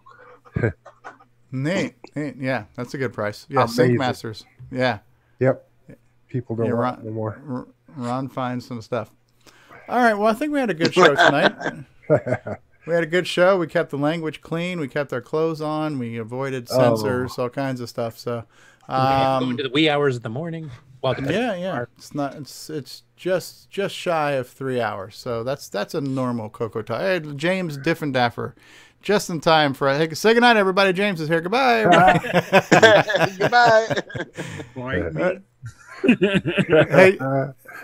Hey, James, what's the topic? I don't know. I'm waiting to find out. Unlike some people. Hey, there's the train. James brings the train with him. Yeah. So that's why he called in, just because the train was coming. Yeah. Yep. And Bruce and Jacob Moore were here, and so Craig Stewart was here with us earlier. Lovely Curtis Boyle is still here. Ron Delvaux is here. Bryce is here from Australia. Brian, the music man. Trying to spread a virus? Yeah. Oh, because you're sick. Yeah. Feel it? Tony. Yes, we feel it. Yeah. Tony Pedraza, Vice President of Glenside Color Computer Club, host of CoCo Fest, is with us. Brian Weasler is here. Paul Shoemaker, creator of Dungeon Crawl, has joined us. Thanks for being here tonight. Paul, thanks for adding another piece of software to the CoCo library. A nice one at that. Mark Bosley's been here. Thanks for being here, Mark. From Down Under, Nick Marentes was here with a few of his neighbors. Craig Stewart was here. Bryce is here. Bill Noble, thanks for being here. How's it going, Hey. And just in time for us to say goodnight, Irene, James Diffendaffer. Hey, James, anything you want to update us on as far as what you've been working on? Not really. Oh, man, come on. James, what do you think about real-time clocks, by the way? I think we should not talk about that. All right. Let's not string people up just because they don't have a real-time clock on their soundboard. How about a All fake right. time clock instead? Fake time clock, yes. How Fake about- news. Like fake news, we got fake time. Programmable interrupt timer, that's another matter, you know. How about bad words on the show? We kept the potty language to a very low minimal tonight. I think it was just me playing a game. I have my outbursts. My Tourette syndrome kicks in when I'm playing video games. So, all right. His phase 1 of the CoCoTALK outro is beginning in just a second here. We got 22 people still watching us live, 25 including Facebook. So, hello, goodbye. All right, so we're gonna roll credits, and we'll be back right after the credits for the post-credit discussion. So this is not the end. This is only the beginning of the end. But here we go. This concludes another episode of CoCoTALK, the world's leading live talk show featuring the Tandy Color Computer. For all things CoCoTALK, visit us on the web at CoCoTalk.live. We'd love to hear from you. Send feedback, suggestions, even segments via email to CoCoTalk@CoCoTalk.live. Consider supporting the show with a purchase of merchandise from our retro swag shop at 8bit256.com. If you'd like to become a patron of the show, click on the Patreon link on our site at CoCoTalk.live. CoCoTALK would not exist without the community and its cast and crew. Thanks go to Curtis Boyle, David Ladd, Mark Overholzer, Grant Leedy, Bruce Moore, Nick Marentes, Ron Delvaux, Rick Adams, Jason Reichert, Richard Lorbieski, Jim Brain, Karen Anscombe, Simon Jonason, and many, many more. Special thanks to Steve Bjork for production suggestions and to Brian Joyce, Ken Reichert, and Rob Inman for all of their bonus content and contributions, as well as Roger Taylor for getting us on the CoCo TV channel on Roku.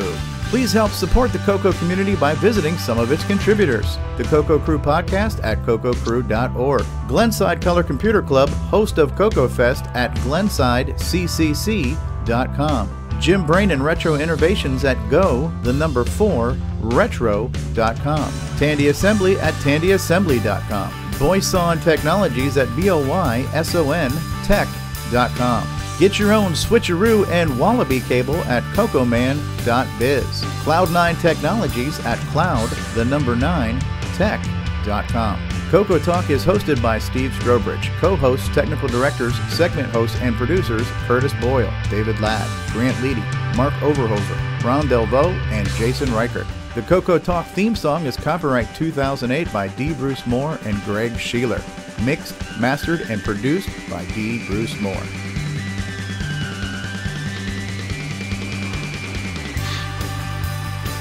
What?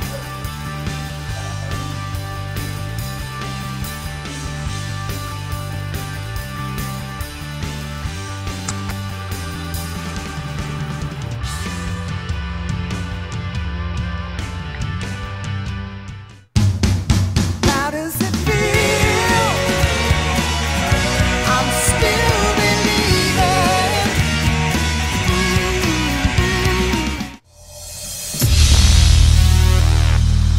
How does it feel?